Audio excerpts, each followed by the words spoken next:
Hello, I'm RJ City, and you are listening to the MonsterCast. You're going to talk about Bela Lugosi. They're going to talk about Lon Chaney Jr. be so sad, holding his hat, saying, "Please put me in this room and don't unlock the door." And you can't do any better than the Dahl brothers. Jack and Ryan, they're brothers, but they're also bros. What? Pardon? Wrestling. Well, who the hell wants to talk about wrestling? These are horror movies. It's a deep genre. It's a smart genre. Fantastic actors. Fantastic cinematography. Wrestling is just sweating and fireworks and bouncy ropes. There's nothing to how do you talk about that every week? All right. Let's see them try. Take it away, you crazy dolls. You. Jesus fuck my fucking ass. What the fuck? Please shut up. No. Look, Master Watto is a shut champion. up. You're gonna put some Stop respect on his fucking name saying now. Master Watto on this fucking show. IWGP Junior Heavyweight Co-Champion. What's up, you guys? Sean Ross Apple Fightful here. You're watching the MonsterCast with Jack and Ryan. A big shout out to those fellas. Good people. Check them out. Oh my god, what is this? It Who looks is like a making TV. the New Japan titles? They need to stop It making looks like titles. a TV, bro. They took it too literally. That's the problem. They should have just turned it into a TV. I would have been more impressed. That would have been cooler. Put some Make antennas it- on the top. No, just make it like a digital title. Like you could display whatever you want on the Oh, digital. like an title. LCD screen? Yeah. Yeah, and then have That'd be the sick as picture fuck. of the person that's the champ. That'd be so good. Fuck. That'd be worth it. Wrestling podcast. How fucking original. Jake and Brian, Brandon Cutler here from AEW, and I hope you guys have an awesome podcast with the MonsterCast. What was that? Your name is Jack and Ryan? Shut up, Jack and Ryan. Tell me who you would sign first. Hiroshi Tanahashi. No, not overall, genius. Between the two goddamn examples I'm about to give you. Master Wada. Killer Cross or Dominic Dijakovic, who are you signing first? Killer Cross. 100%. What the fuck? Absolutely. Wrong! That No, answer is I would. wrong. I would. Oh Killer Cross. my god. You don't know shit! Your opinions suck! I guess I mean, you're welcome. Fuck, See, I'll boo it. I don't think I've ever said boo. I will. That's so stupid. I'll do it. Boo! You can't. Don't actually say the word because that's why it sounds weird. You got to. It's like more of like a note. Boo! You don't fucking actually say boo. Boo! Boo! Boo! Boo! You don't turn it into a fucking chant. You actually have to. I will. I'm gonna do that at Forbidden Door. You start a boo chant. Boo! Boo! Boo! Boo! Boo! Boo!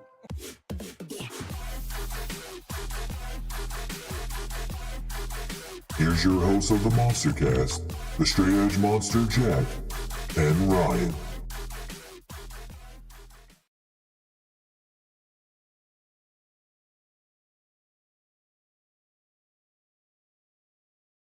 Hello, everybody. Welcome to the MonsterCast. It is October 22nd, 2023. I'm the Straight Edge Monster Jack. That's Ryan. And we got a huge show for you. A lot of shit happened this week. Why did our intro get so long? Oh, yeah, I updated it. I updated it with some clips. I wanted some clips from the actual show in there. So I went back to our days on Twitch and tried to grab some of the funnier ones. And I wanted ones from I wanted kind of like one from each era of our scenes too, where we had the big blue cage and then we had the old school setup. Like I was trying to get one from each little era or whatever. All right. So anyway, so now we're in our minimalist era, and Yeah. so but today is gonna be a crazy day, crazy week. We just had a crazy fucking night of wrestling last night. But first, of course, before we get started, I gotta show off my shoes, man. Are you ready for this? Hello. I'm ready for my close-up. My only pair of Kobe Bryant's. These are the Kobe Bryant Kobe Mamba Rage Prime or something, PRM. I don't remember. But the reason I got these is because it has my favorite animal on the back. And these actually turned out to be one of my more comfortable shoes, honestly. So as you can see, there's the Komodo dragon on the back in gold. These things are sick. It's kind of like the scaly, got like the scale print on them. They're very comfortable. These are actually a 10 and they're still kind of tight, but these are one of the few pairs of shoes that I can wear for like over 4 hours without my feet killing me. So these are one of my more comfortable pairs of shoes. A lot of times I wear my shoes and I already know I'm going to only wear them for a couple hours and then come back to the house. So them being comfortable for long periods of time isn't really a big concern of mine. But if I actually have to go somewhere, like if I had to go like back to Halloween Horror Nights and Disney or some shit like that and walk around, like this would be in the top 5 for sure of what I would pick to wear. I've got a pair of the Jordan 4 retro black cats. Yeah, those are not comfortable at all. There's a lot of Jordans that are not comfortable. My Gatorade Jordans are not very comfortable to me. There's some though that I didn't think were going to be comfortable, and they end up being very comfortable. My Dame Black Panther and Dame Ric Flair shoes are pretty fucking comfortable. I might rock the Ric Flairs next week actually. I haven't rocked those on the show yet. But yeah, these are my only pair of Kobe's, and it's kind of criminal because I got these actually before he passed away, so I've had them for a while. But I got them on clearance, and I wasn't gonna get them, but there was nothing else I really liked, and I don't really have anything this color, and I was like, you know what, that's kind of cool looking. And then when I saw the Komodo dragon on the heel, I was like, no, I'm getting them. I have to. That was literally my favorite animal. So, oh my god, here he fucking goes with his bullshit again. I'm rocking the. Oh my god, dude, no. Motherfucking retro 2 anglers. These are Master Watto, and they're very. It looks like the shark from Strange Wilderness, where Steve Zahn is like. Oh, you know what's funny is I can take the if I take the hold on, I'll show you, because this thing actually comes out. I can take this out, and then there actually is a plug that I have that is a shark thing instead. Oh my god, it's got accessories like my Crocs, man. Yeah, that's cool. Change it to different animals. So what is it originally? Just a fish? Well, I mean, you got to have something in the plug hole. So I guess by default it's a shark, right? Because it's got the hole in the top. Yeah, I guess. Also, but they glow in the dark. So like when I'm walking around at night, actually it doesn't help at night. So you can see your feet. So yeah, that's good. Yeah, so you can just see your feet, or part of your feet, part of your shark shoes, shark flops. Fin flops. I don't know. There's got to be something more need to use for that. But anyway, also what I got today. Work it out. Or this week, yeah, I'll work on it. Yeah. I'll go back to the laboratory and try to figure out something. Go workshop that one. Yeah, that one's probably not going to test well. That make any fucking sense, yeah. But anyway, yesterday, I got something pretty cool in the mail. We were talking about it last week on the show. Were we? There it is, baby. The War Games Bash 87. I've got the tape. I've got it. This is the OG tape. And remember what I said last week? For the only things that I could remember from when I got the other copy, when I found my Uncle Mark's snake, and he got me this tape as my reward, basically. Remember I said it was a clear thing? Mm-hmm. So really all they did, because it's still a clear thing, all they did was literally take out the paper. They didn't even change out the thing. This is literally the exact same type of thing that they had. It was literally this. It was just this, but it was clear. And then on the inside, I've already opened it up because I was like, all I remember was the MGM logo on the thing. And there it is. It's the exact tape. But that's all they did was they just took out the paper. Like, that was going to make somebody return it.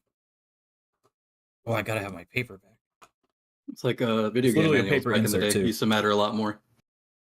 Yeah, well, people were a lot nicer back then. Were they? People were a lot nicer back then, actually returned their tapes and shit. Oh, okay. But yeah, I'm hyped because I'm going to have a War Games watch party at my house. Now, I probably won't record anything for the show for a motor or anything, but and I'm literally going to have it on the Sony CRT 40-inch TV. I remember that. Stupid tape sticker. Okay. Sorry, you're on delay, so it just showed me the sticker on the Be tape. Kind Rewind. or something Well, else. no, the MGM thing. Oh yeah, I yeah, the remember that. MGM, Yeah. Lion, yeah.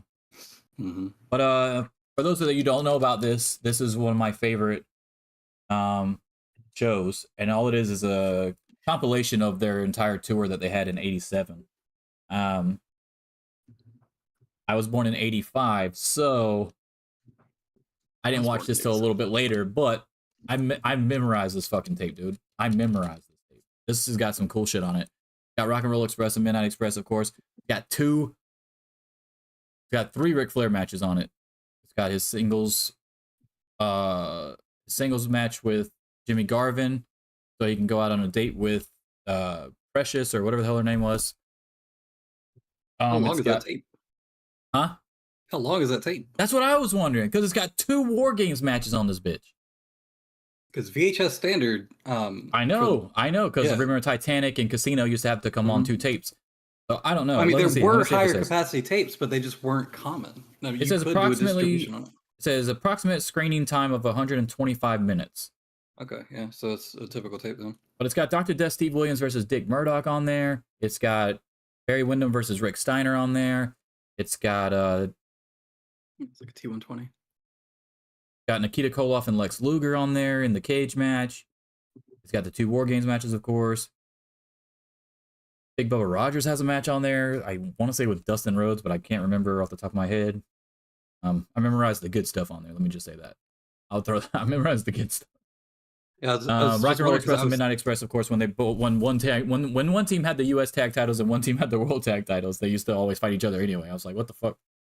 I was just talking to somebody about VHS standards like 2 or 3 weeks ago, maybe longer than that, probably like a month ago actually. But I remember we were talking about how movies now at theaters are all like super fucking long. They're like all over 2 hours. And it's like, well, the VHS standard used to be a T120, which is only 120 minutes. So movies used to be like an hour and 45, hour and 50 minutes plus credits on both ends. You would pretty much run through the tape. But they did have at the time like T160s and stuff like that you could get more on. They just weren't common for like heavy distribution because obviously it was way more expensive. So movies got longer after they didn't have to put them on VHS tape anymore.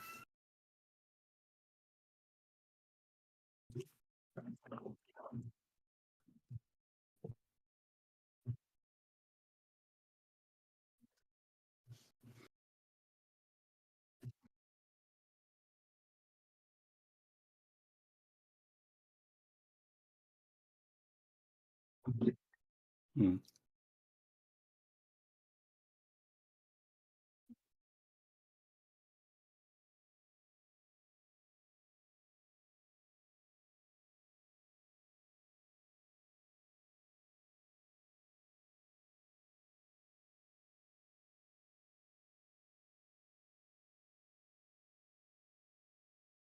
Did I ever tell you I looked up that show that we went to when we were kids in South Carolina?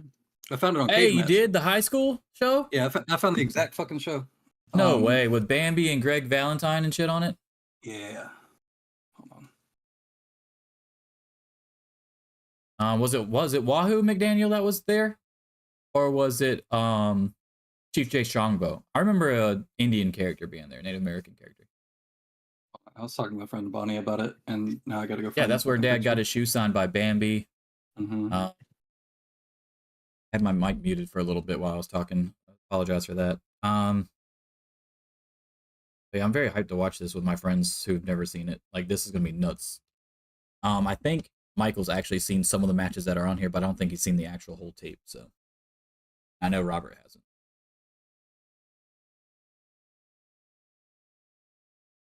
I thought I sent her. I just sent her the link. Well, that's where we got our mask. I still have my pink mask, my pink and black mask that I got from that show too. I forgot what colors y'all's were. One was like a gray and black, right? Gray, black, and something. Yeah, gray and black. And Ethan had one too. Mine was pink and black. I was really into the Heart Foundation back then. I thought the pink and black one was going to be cool as fuck. It was probably for the girls that did, honestly, but I was like, nah, I want that one. I still have it, but it's got a big slit in the top, which works out perfectly because I got long hair. So I just put my hair through it like fucking Corey Taylor. I gotta find that mask actually and see how. I bet that shit fits so stupid on me, but I'm gonna wear it anyway. I don't care. I'll have to find it later because she had sent me a picture of her with Greg the Hammer Valentine. Yeah, because he was like easily the biggest one at the show, right? Yeah, at our show. She's around my age. And we were talking. I don't remember what the fuck how it even came up, but she's like, "Oh, do you know Greg the Hammer Valentine?" I was like, "I guess." I mean, I don't. Kind of. So she sent me a picture with him, and I was like, "Oh shit, okay." I went to a show that he was at like a really long time ago, and I remember looking it up, but I can't find it in our messages. Yeah, now, I think about that show all the time. I try to tell my friends about it all the time, and like I can only remember bits and pieces of it because we were very young. But I remember we got tickets.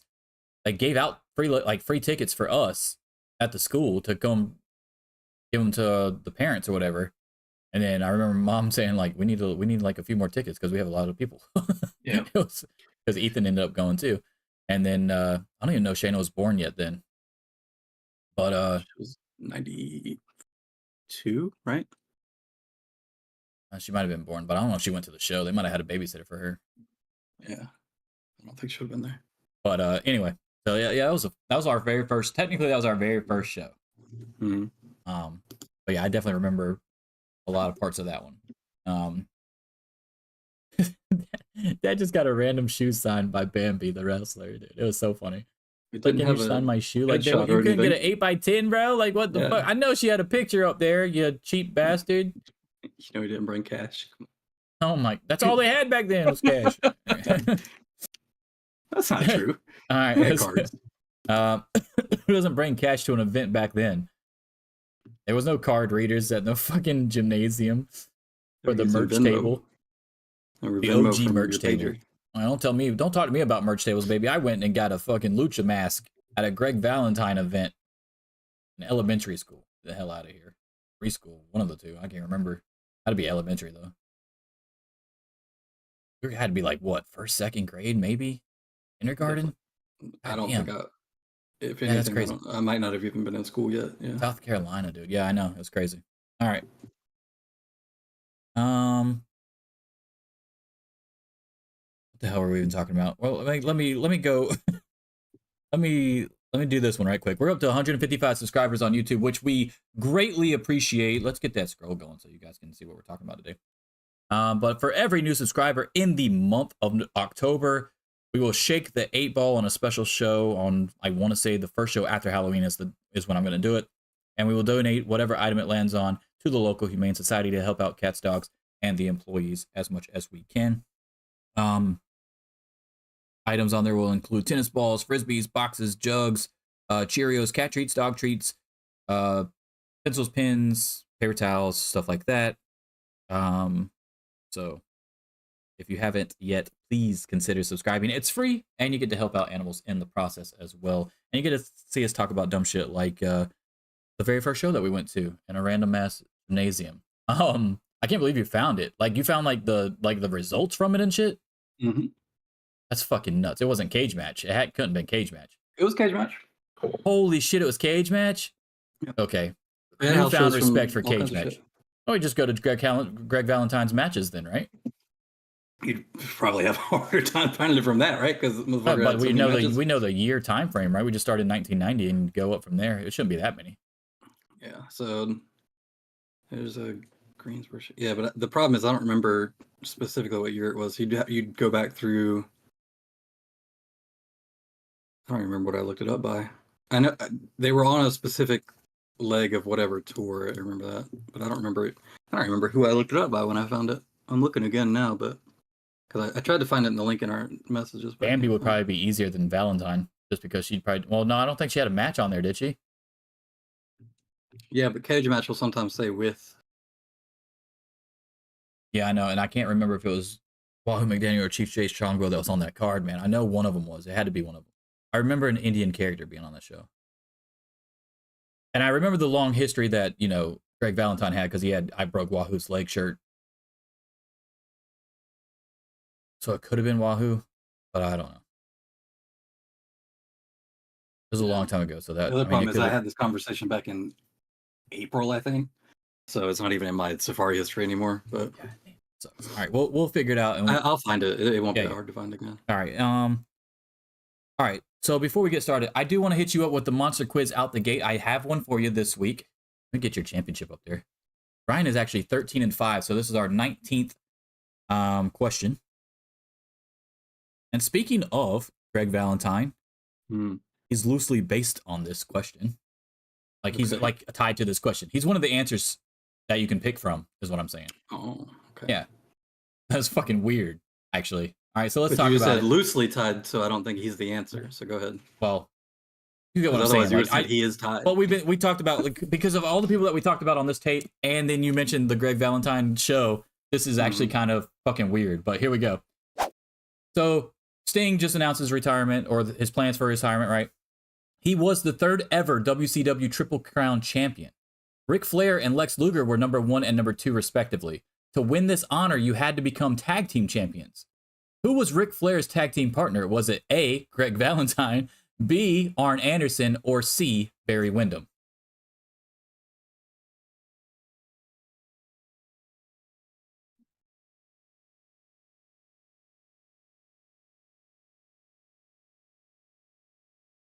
Well, Wyndham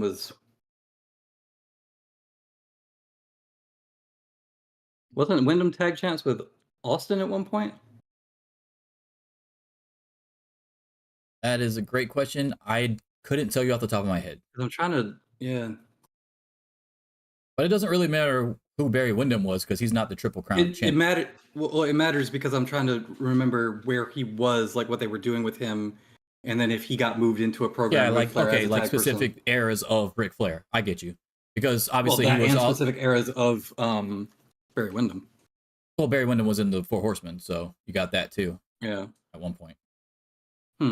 Actually, in Ric Flair's favorite Four Horsemen, it was him, Barry Windham, Arn Anderson, and Lex Luger. He's gone on record to say that was his favorite version of Four Horsemen. Well, I don't think it was Greg Valentine. And we're not talking about like United States tag team or anything, right? Like, No. Like It's the actual tag team. Yeah, yes.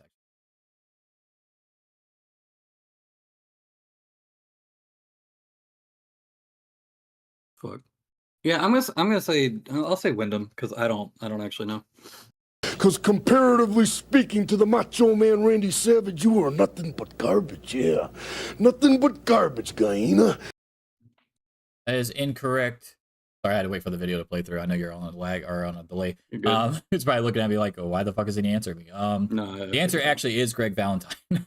Oh yeah? Shit. Yeah, that's why it was so crazy that you brought him up earlier. Okay, so it's kind of a trick question. All right, I want you to follow it along with me. The reason when I found out it was Greg Valentine, that's why I came up with the question, or that's why I used the question, because it fucked me up too, because I didn't know. Ric Flair and Greg Valentine were champions in like 1976, before Ric Flair was really Ric Flair.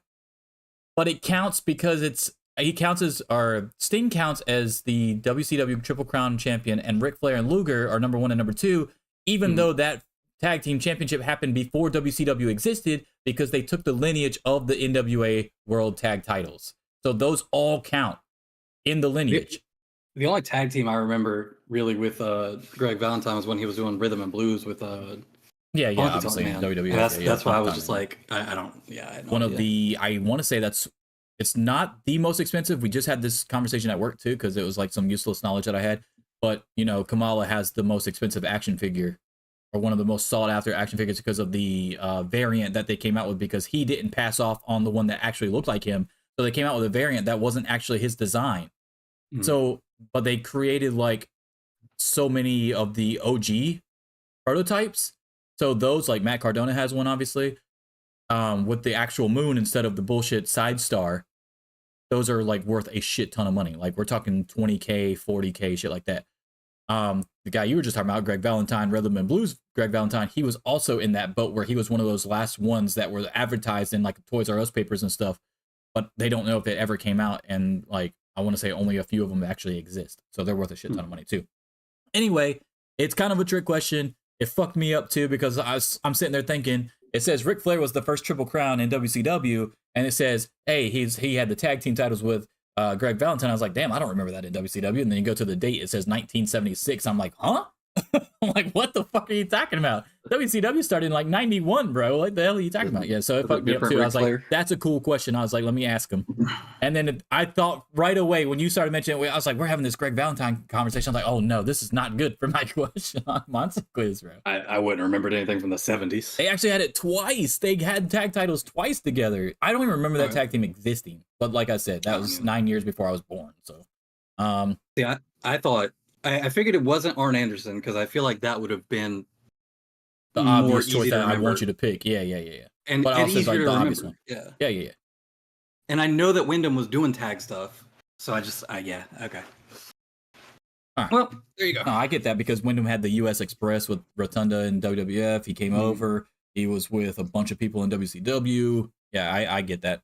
He was with Dustin. He was with the Four Horsemen. So, yeah, I understand all that. But yeah, that's crazy. Oh, and just for fun, Sting's partner when he became Triple Crown winner was Lex Luger. And Lex Luger's partner when he became Triple Crown winner was Barry Windham. How fucking weird is that, dude? They're like all connected. It was fucking nuts. I wrote all that down because like that's there were only some 9 crazy fucking that's some crazy shit. I was like, that's all right. So that's Monster Quiz. Ryan's still got a huge lead, so he's never gonna not be a Monster Quiz champion, but whatever. I'd have to fuck up a lot. Let's move on to a couple of things before we get into the actual hot tag topic stuff, okay? So we're going to talk about the early WrestleMania 40 matches that have been kind of announced by Dave Meltzer at Wrestling Observer, like what the early plans are. So we're going to throw that up there. Let me see. Here we go. All right, there it is. The 4 currently planned matches for WrestleMania 40 according to the Wrestling Observer are as follows. The undisputed WWE Universal Championship match between Roman Reigns and Cody Rhodes as of right now. Unless, the actor thing doesn't happen.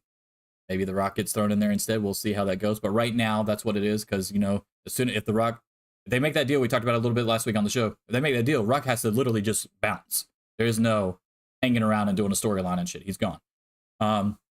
Women's World Championship match between Rhea Ripley and Becky Lynch, which we kind of all figured, I think, because they're easily the top 2 positioned women on Raw. So much so that Becky Lynch can't sit there without a title, so she had to go to NXT and get one.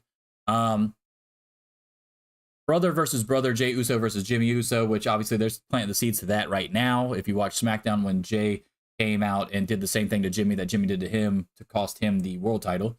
And then the dream match between Charlotte Flair and Jade Cargill is also rumored as well. Why are we coming out in a fucking hood if we're going to attack him from behind anyway and then take the hood off right after? Gotta get the pop, bro. You gotta get the pop. You get the pop when he starts running through the crowd and everybody sees him running through the crowd. What my favorite part about it is, okay, so like, if Solo sees Jay just come out there and attack Jimmy, he's going to stop him. But if he comes out in the hood, it's okay. If it's a masked man, I'll just let you get your ass beat real quick. I'm not going to go out there and stop him. You have an unknown grievance, sir. And then as soon as you take your mask, off, he sees his Jay. Oh, you motherfucker! I oughta come out there and destroy you. Yeah, that doesn't make any sense. It's kind of backwards. I'd be more concerned if it was a masked dude just attacking my friend out here. It could have been a fan or some shit. You don't fucking know. Like, what the fuck? Okay, so these 4 matches, how interested are you if this was what it shaped out to be for 4 of the biggest matches at WrestleMania 40? I mean, they're all fine. I'm not going to complain about any of those matches. The Reigns Cody thing, doing this again. I got a question for you. Since we're talking baseball terms last year after the WrestleMania 39, and we're only in the bottom of the 3rd inning. What inning are we in a year later if we were just in the bottom of the 3rd after like 3 years of the bloodline? So this is really the bottom of what, the 5th? 5th, yeah. So Cody's still not winning then? Hopefully not. WrestleMania 48 is when he'll get it based off of these. My thing is like I wanted Cody to win so bad last year, and I still think he should have. Especially considering that I don't want to see this match again. 2 years in a row, because it's not like this is fucking Rock Austin. All right, let's be real here. But now I'm kind of on your side. I hope Cody loses. Honestly, yeah. I want to see the internet burn. I want Bruno's shit to be taken out. I want Roman to be longest reigning champion of all time. I want people to just get pissed. You have the Seth title, so it's not that big of a deal anymore. It's not as egregious now that Roman is just going to fucking run roughshod through the entire SmackDown roster for the next 5 years to get this record. Fuck it, let's do it. Let's run it back. That's fine. But Cody's losing again. I hope so. Not only would that be the funniest possible outcome, but I just don't. If the story they're trying to tell is Roman uses the bloodline so he maintains the title, but as soon as a group of people all team up together against him to neutralize the bloodline, he loses, I think that's a dog shit story. Because Roman by himself, regardless of whether or not he has outside interference or whatever, is a dominant champion. He is a capable guy. He is a threat. So to tell the story that like as soon as he has like a group of people working against him, sorry, my throat just did something weird. As soon as he has a group of people that are banding together against him to like take out Solo and Jimmy and whatever, that he just suddenly fucking loses. I think that's a terrible story. It makes the rest of his reign look like, you know, and obviously we already kind of said that it was starting to look like that anyway when he started having all the interference all the time anyway. But I don't think that's a good story to tell. I don't think it makes sense to be like, oh yeah, as soon as his interference got neutralized, he lost to fucking Cody Rhodes. That's stupid. You're talking about from last year, you mean? Yeah. Okay, I was about to say, because we'll say that happened last year and he overcame it and won. So no, I'm saying it would still be stupid this year. Yeah, to do it again, but then have Cody win it this time. Because now, but here's the thing: you got Jay's no longer part of that, right? Mm-hmm. And Jay and Jimmy are going to seemingly go against each other, barring injuries leading up to this, obviously. So depending on what kind of match that is, too, because it'll probably be a stipulation match. Let's just be injured. Yes, exactly. He won't be able to come out and help Roman. Yeah. It'll be basically just Solo helping Roman. Well, the way you book that then is you put Solo in another match too and have the same thing happen to him. Like he can even win his match, but just be like, yeah, he's got to go get checked out. We show the ambulance leaving with Jimmy, show the ambulance leaving with Solo. Okay, they're fucking gone. Now it is. You know what you could also do, because if Roman really is going to retire and go to Hollywood soon, which won't be happening until this SAG after shit is gone as well, because like he can't do nothing either, so he's staying. But if you did want to do that at WrestleMania, you could always have the mix-up of Solo hitting Roman with the spike. Why? Because you can build up Solo versus Roman on your way out the door and have Solo be the new guy. Storyline-wise, why? Why what? What's his accidental hit. Oh, yeah. He accidentally hit a spike. No, miscommunication. Like he's gonna go hit Cody ducks and he hits fucking Roman. Oh. Yeah. No, he's not just going to turn on Roman for no reason. Roman would be the one turning on Solo, and then Solo would be catapulted from there on. I feel like the spike is so easy to stop, though. That doesn't really make sense. What if Cody is in the middle of the ring? Movement, bro. What if Cody's in the middle of the ring? Solo's going to go hit him with the spike from the other side. Roman, he doesn't see Roman on the other side. He's going for the spear. Cody moves out the way, and he hits Roman when he's charging at Cody for the spear and knocks his ass out. Then Cody fucking does like a disaster kick or some stupid shit Cody cutter to Solo, then picks up Roman, Crossroads, that's game over. Then obviously on SmackDown or Raw, I guess Raw technically, because the Raw after WrestleMania, we're all on one fucking brand again anyway. And then fucking have Roman come out and complain that Solo is the one that cost him the thing. Roman's protected. Roman has a chance to put over Solo on the way out if he is indeed going to Hollywood. This is all prefaced on the notion that he's going to Hollywood after WrestleMania 40. That's my thing. If he's staying, then fucking have him. I'd say have him win it. Have him win. Keep it until he does go to Hollywood. Listen, you're not gonna find any. Like I know that people cheer a lot and do the whoa shit when Cody comes out. He doesn't have the aura that Reigns has right now. Oh no, he'll be closer to a Sting than a Ric Flair for sure. Yeah. So like he's about to chase. Yeah. If Reigns is still planning on being here, I would say leave it on him until he's like absolutely about to walk out the door. I would say Cody's going to be a better version of John Cena as champion, where he'll have it for a few months. He'll cut the same promo over and over and over, but his matches will be better. Yeah. But people are still going to get tired of him. It's the ultimate point. Yeah, there's a weird thing with baby faces when they finally finish the chase where everybody's kind of okay. Well, that's why I like what MJF said on Dynamite. I'm not a fucking stupid babyface. I'm not gonna run out there 1-on-4. That shit was funny as hell, dude. Yes, thank you. All right, so overall, I'd be pretty excited for this, but almost anything would be more exciting than last year's WrestleMania for me. Night 1 wasn't bad. No, night one wasn't bad, and then night 2 we had the triple threat intercontinental match, which was awesome. Yeah. But everything else, the showcase matches, dude, don't get me started, dude. Where is it this year? Where is it? I want to say it's in Philly. Shit. Pretty sure it's in Philadelphia this year. I don't know if I want to go, but that's not that far away from me. You want to see Punk come out and challenge Cody after he wins the title? Oh, absolutely. 2-day pass. How much is this shit? Buy one, get one. Yeah. No, I don't need to answer 5 questions for you. 2-day pass is like it's turned into a fucking Disney thing. Oh, the ringside seats are only $9,900. That's chump change for you, bro. Well, actually, the side ringside ones are only $3,800, so that's not bad, actually. The ones where you're not on camera? I think that is actually camera. That's hard camera side, I believe. Oh, is it? Okay. Well, hard cam side is always on the south side, right? Yeah. Yeah, so the north, I mean, this is on that other side of the ring, yeah, so this actually would be in the on camera. It's $3,800 for 2 seats or $6,200 for 2 seats. The difference is row 17 or 12. I wouldn't want to sit that far back on a ringside thing again. I made that mistake at Forbidden Door. Not on flat. And I wasn't nearly that far back. I was on like 7 or 8 rows back on that. I mean, that's not that far back either, but flat it is. You're gonna have to look over fucking 12 rows of people's heads because you're all on the same level. Yeah. I can't see myself paying fucking even for one ticket like $1,500. I'll do it for Royal Rumble. I would do it for Royal Rumble because you're guaranteed to see everybody. Yeah. I don't know. And then like that many people and then doing it 2 nights in a row. Ugh. I hate people. I mean, that is the other thing to consider too, right? These are 2-day passes. Yeah, so if you divide it by 2, it's maybe not as bad when you consider that it's WrestleMania 40. Yeah.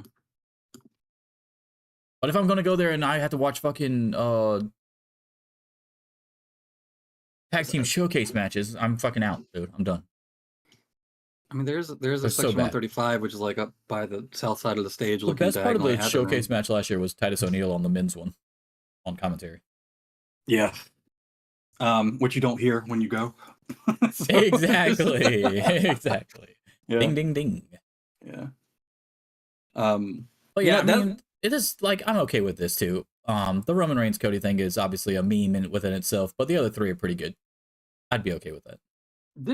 If that were what they were centering everything around, assuming the right build to the Cargill thing, I think this is fine. The problem is if you, like you said last week on the show, we were talking about this. You really not have her debut until Royal Rumble? Well, goddamn, now it's fucking WrestleMania. They already got plans for. What if she goes in there and heaven forbid, shits the bed, and people turn on her, and people turn, that too, but people turn on her and be like, that's a lot of time from here to now to be. Yeah. I mean, unless you got some like really good plans to make her look amazing, which I'm sure they do. They've been doing a pretty good job so far, which is what happens when she gets in the ring. It's hard to make her look good, Like she's so much bigger. She's like obviously not a bad wrestler. But the other women have to make her look good too. You can't just put her in there with fucking Shotzi and hope to God that Shotzi sells for her correctly and doesn't botch something. Something like that. That's why I said I would love to see her versus Natalya first, because I think Natalya would make her look like really fucking good getting squashed by her. Yeah. I don't know, we'll see. I'm not worried about her looking or being over, honestly. What I'm more worried about is the story making sense. So if they just have her come in and nothing, like there's no lead up, whatever, then it is kind of weird to just say, yeah, your second match ever maybe is going to be WrestleMania. Because here's the thing too, WWE doesn't just let people come in and win, right? We saw that with the Cody thing. You're not going to come in and take a title off their top like most established person. Especially when in all the media reports and even, they try to keep their scrums semi-kayfabe at least. So to have her come in after Triple H answers at a press conference, yeah, we don't know if we're going to put her in NXT or not yet. We don't know what we're doing. To just have her come in, win the Royal Rumble, win at WrestleMania, those are her 2 matches. That's fucking crazy. I don't think they do that. Yeah, So I don't think the build they is do going to that be either. there. I don't think they do that either. I'm thinking what you do is have her come in at Royal Rumble, and Charlotte is the one that eliminates her, and then that's why you set up that match, and then don't have a title on the line at WrestleMania. Then you don't have to worry about Jade Cargill getting it too early, or Charlotte having another fucking title reign. Well, you would still have a title on the line. It would just be whoever is going against the other champion, right? Because there's still 2 women's championship. No, I'm saying if Charlotte throws her Jade Cargill out, I'm not saying to win the Rumble. I'm just saying within the Rumble. No. I understand that. What I'm saying is that Cargill doesn't have to win the Rumble to challenge for the title because there's another title to challenge for. Oh, no, I agree with that. Whoever Yes, wins I agree it with could just that, challenge but I the don't other want one. Charlotte to be in the title picture at WrestleMania 40 either. I'd rather that just be a match. Okay. One, not because I don't care about, because they're setting up as a quote unquote dream match, and most of the dream matches don't have titles on the line. So I would have Charlotte versus Jade Cargill in your dream match that gets started at Royal Rumble by Charlotte either throwing out Jade or Jade throwing out Charlotte, and then Jade getting thrown out by somebody else so that she can move on to that person after the Charlotte match. Maybe like a Nia Jax or a Rhea Ripley or Bianca or something like that, depending on what brand they put her on. Mm-hmm. That's fine with me. Maybe she throws out Charlotte and she's staring her down and doing the muscle pose or something like, yeah, I'm that bitch now or whatever, and then she gets knocked out by somebody else. But then it goes Charlotte versus Jade at the time because I just want to see more women's matches. This one women's match per night, especially at WrestleMania when both nights are fucking. That's 6 hours. Have you noticed that Rampage Maybe is closing more. with a lot of women's matches lately? What? Rampage is closing with a lot of women's matches lately. Yes, they do that quite often, and Battle of Belts as well. Yeah. I looked at the history of Battle of Belts because I was curious on why the fuck titles don't change hands on Battle of Belts. And there's like 3 or 4. There's like 3. Excuse me? One did. Yeah, one did. Yeah, I know. 1 in 8 shows. And fucking, so that's 8 hours of programming, 1 title's changed hands. All right, so, but if you go back and look at the history, there's like 3 or 4 Battle of Belts in a row where it was closed out by a women's main event. So, I mean, they've been doing it for a while. But anyway, so yeah, I just want more. So let's say you have the Rhea Ripley versus the Becky Lynch match. That's fine. Then you have Io versus Asuka, Asuka versus Io versus Kairi Sane in a triple threat. Something that was what I want to see at WrestleMania. Maybe Kairi wins the Royal Rumble, which would be kind of cool. But she'd be like the smallest person in the fucking Rumble, so that would be awesome. Have her go in there. Asuka has some kind of claim to it still, so they do all 3 of them, which is what a lot of people want to see is all 3 of them in the ring at the same time. That would be cool. So then you'd have 3 different matches, 2 of them, but with your most high-profile people at the same time. Like, I'm cool with that. So I'd rather there not be a title on the line with the Jade and the Charlotte one. I also would rather Charlotte not beat Jade at WrestleMania right out the gate either. I'm hoping they don't give her the Asuka treatment and just have Charlotte just beat her. It's fucking terrible. That's a terrible idea. All right, but yeah, I'm kind of hyped for those matches. I'm not gonna lie. I'm okay with that. I won't feel bad for calling out of work if those matches are on night 2. The card's fine. I just depending on what they do with Gunther, I guess, and where the tag titles are at that point. I mean, the show should be. So right now you're thinking Gunther's still gonna be champion at WrestleMania? I think with a reign like his, for him to lose it would have to be on a pretty big show, and I don't see them doing that on Royal Rumble. I got a question for you. No. Okay, so I agree with that part. What if he loses it in December in a bullshit thing to prop somebody else up? He wins Royal Rumble and he goes after Seth. Gunther would be my pick for Royal Rumble if he doesn't have that IC title. Why doesn't he just go after Seth now? Because he's IC champ. Yeah, but it doesn't matter. You act like there's never been a double champ. Adam Pearce ain't gonna let that fly, bro. Fuck Adam Pearce. Ask Nick Aldis. Yeah. All right, let's talk about these women's. So we've been talking about women's matches. This is the perfect time to bring this up then. I do have the thing in your chat so you can follow along. The official top 10 of the PWI 2023 Women's 250 was released. The entire list is out, but we're going to talk about the top 10. We're going to focus on the top 10. Yeah. Number 10, Jordan Grace. Number 9, Camille. Number 8, Willow Nightingale. Number 7, Deonna Purrazzo. Number 6, Athena. Number 5, Tam Nakano. Number 4, Jamie Hayter. Number 3, Bianca Belair. Number 2, Julia. And number 1, Rhea Ripley. I'm going to tell you straight up, I have almost no issues with this list compared to the men's list. Compared to the men's list, I would say Okay, what are the time frames on this? Because it feels like I feel like they do the same thing for the men's, but I don't know. It could be a little bit off because they do release them at separate times. Mhm. So I think they have it a little bit off because, like, if you had it at the exact same time, why wouldn't you just release them, back to back months for your Pro Wrestling Illustrated magazines, So I assume that it's a little bit different. It's not June to July or July to June or June to June or whatever the hell it was before when we looked up the men's. Hey, the only thing, like, skimming over it real quick that I would be like, hey, why the fuck isn't she higher is Athena. Athena's been a crazy dominant ROH Women's Champion for the entire time period, I'm sure. I would probably have her higher. But who are you taking out of the top 5 though to put her in? This is what I was asking about time frame, because Bianca's been gone for a while. Like, she literally just came back. Oh, I'm pretty sure it ended before that. As far as the time frame that you're talking about, my thing is I don't know, man. I like the list, depending on the time frame, of course, like you said. It's not bad. I like the list, dude. I mean, I definitely don't have as many issues with it as I did with the men's. I thought the men's was terrible. I think I would. Okay, so are you trying to find out what the time frame is? I'm looking it up now. Yeah. Okay, because I would like to know too. Because Rhea Ripley being at number 1, I have no issue with. But is the Charlotte match from WrestleMania from this year has to be in it, right? Because if that's in it, then I totally understand why she's number 1. Because that's my fucking top women's match of the year. So I have absolutely zero issues with Rhea being at the top. Rhea moved up 41 spots. That's fucking crazy. Okay, then that match has to be in it. That match is in it then. Evaluation period is from October 1st of 2022 to September 15th, 2023. Yeah, so the WrestleMania match with Charlotte is clearly in it because that was this year. So yeah, I have zero issue with Rhea Ripley being number 1 then. The only problem with that would be because she's got that win, she's got the Backlash win against fucking Zelina Vega in Puerto Rico as well on there. I guess Belair was out for a month and a week of the evaluation period. Okay, that's not as bad as I was thinking. It was like 2 months. All 2 months. And she was a champion for a lot of that time too, because she was champion when she beat Io Sky at Backlash. Mm-hmm. She also retained at WrestleMania, and then I believe she lost to Asuka after Backlash, the month after Backlash, whatever that pay-per-view was. Okay, but for that time period, how is Hayter 4th? Because she's been out for a minute. But her matches were slapping. That's true.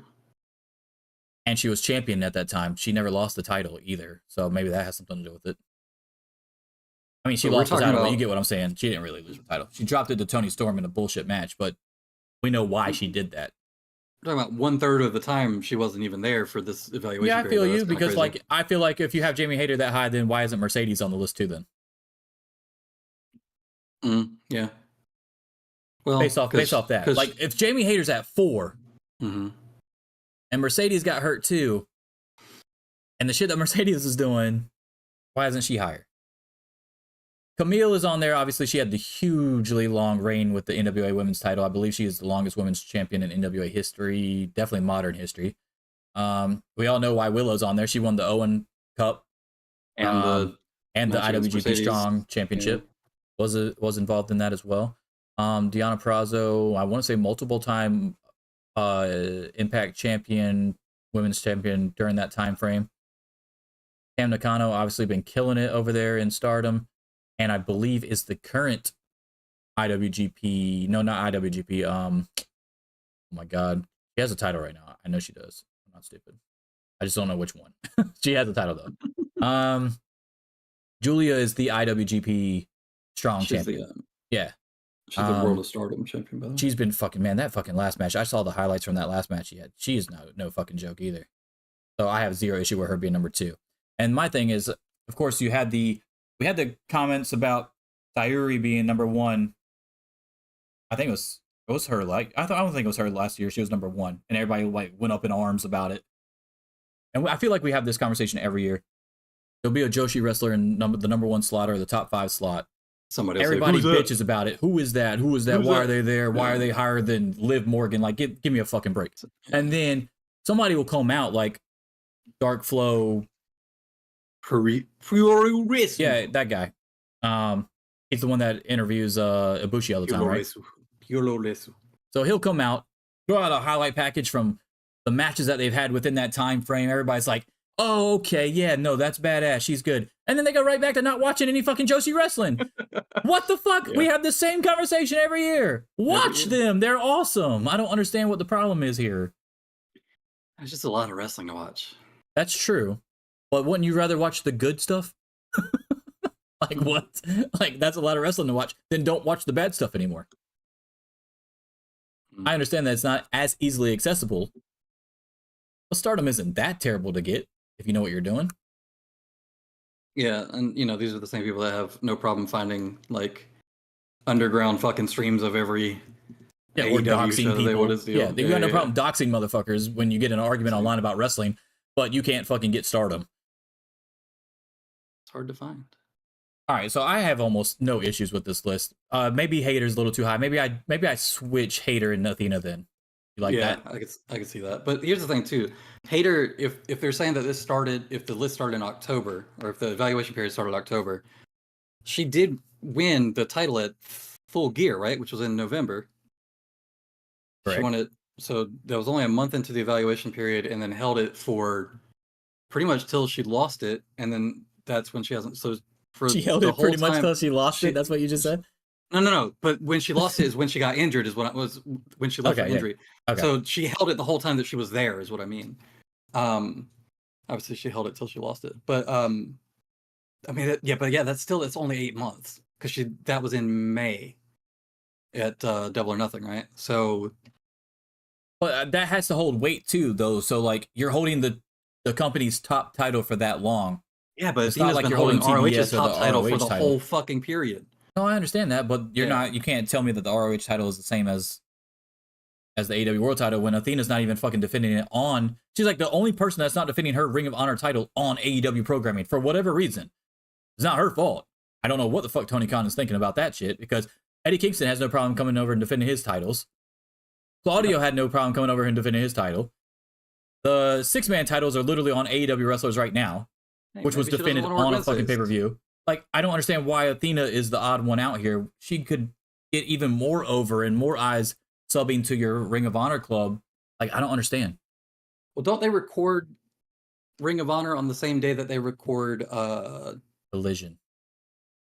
Is it Collision? Yes. Huh. Rampage is the same day as Dynamite. And yeah, I guess Ring of Honor is Collision. Dynamite or something. I don't know. Maybe because she works almost every Ring of Honor. So maybe they don't want her doing 2 a week. Who knows? I mean, I guess that's possible. Come on, man. You can do a tag team match. But I mean, she also does squashes too. So, but it's not like she's doing a fucking world title match every Ring of Honor. Yeah, she's normally either doing Billy Stark segments or squash matches. But I mean, she's been such a dominant champion that it is kind of weird to not have her. Okay, so let me throw this out there for you then. Or, I mean, she is in there, obviously. All right, so let me throw this out there. Statlander, how close do you think she should be to the top 10, or should you think she is in the top 10? She was out for how much of this evaluation period?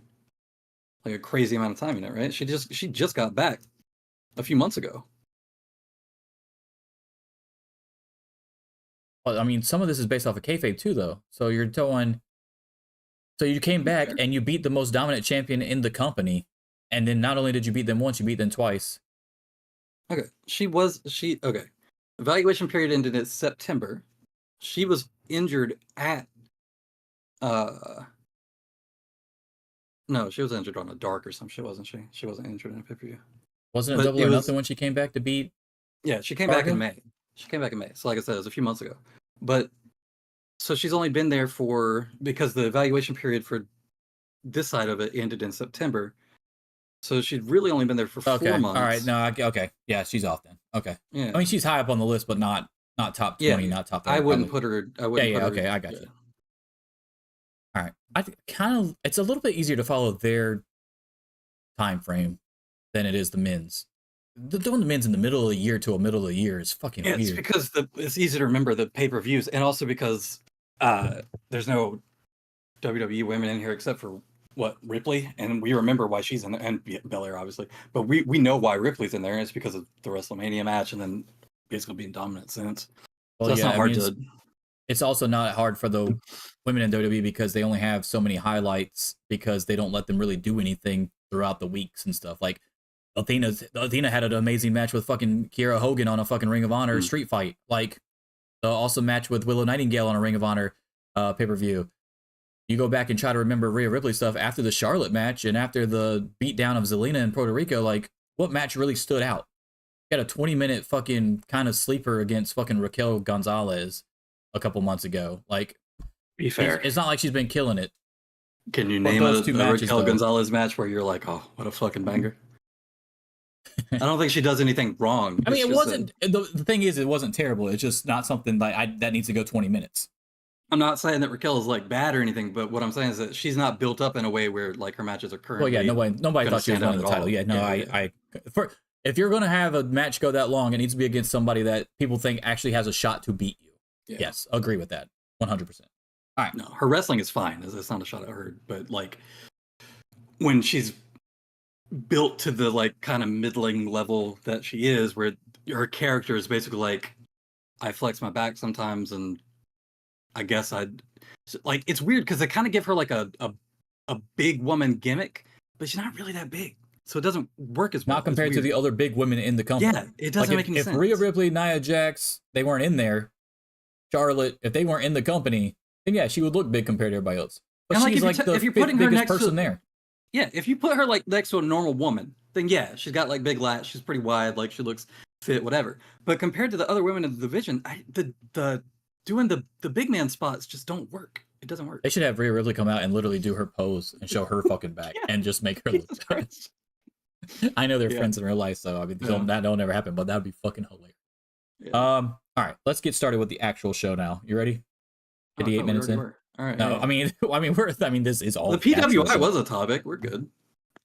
No, it wasn't one of my main topics though. That was Fucking side. Christ. Here we go. We're gonna stop. Be here all day. It's time. Yeah, probably. I told you it was gonna be a big fucking show today. What the hell am I doing? Glad I What have am I anything to doing? do. Where is my stuff? Should have made breakfast.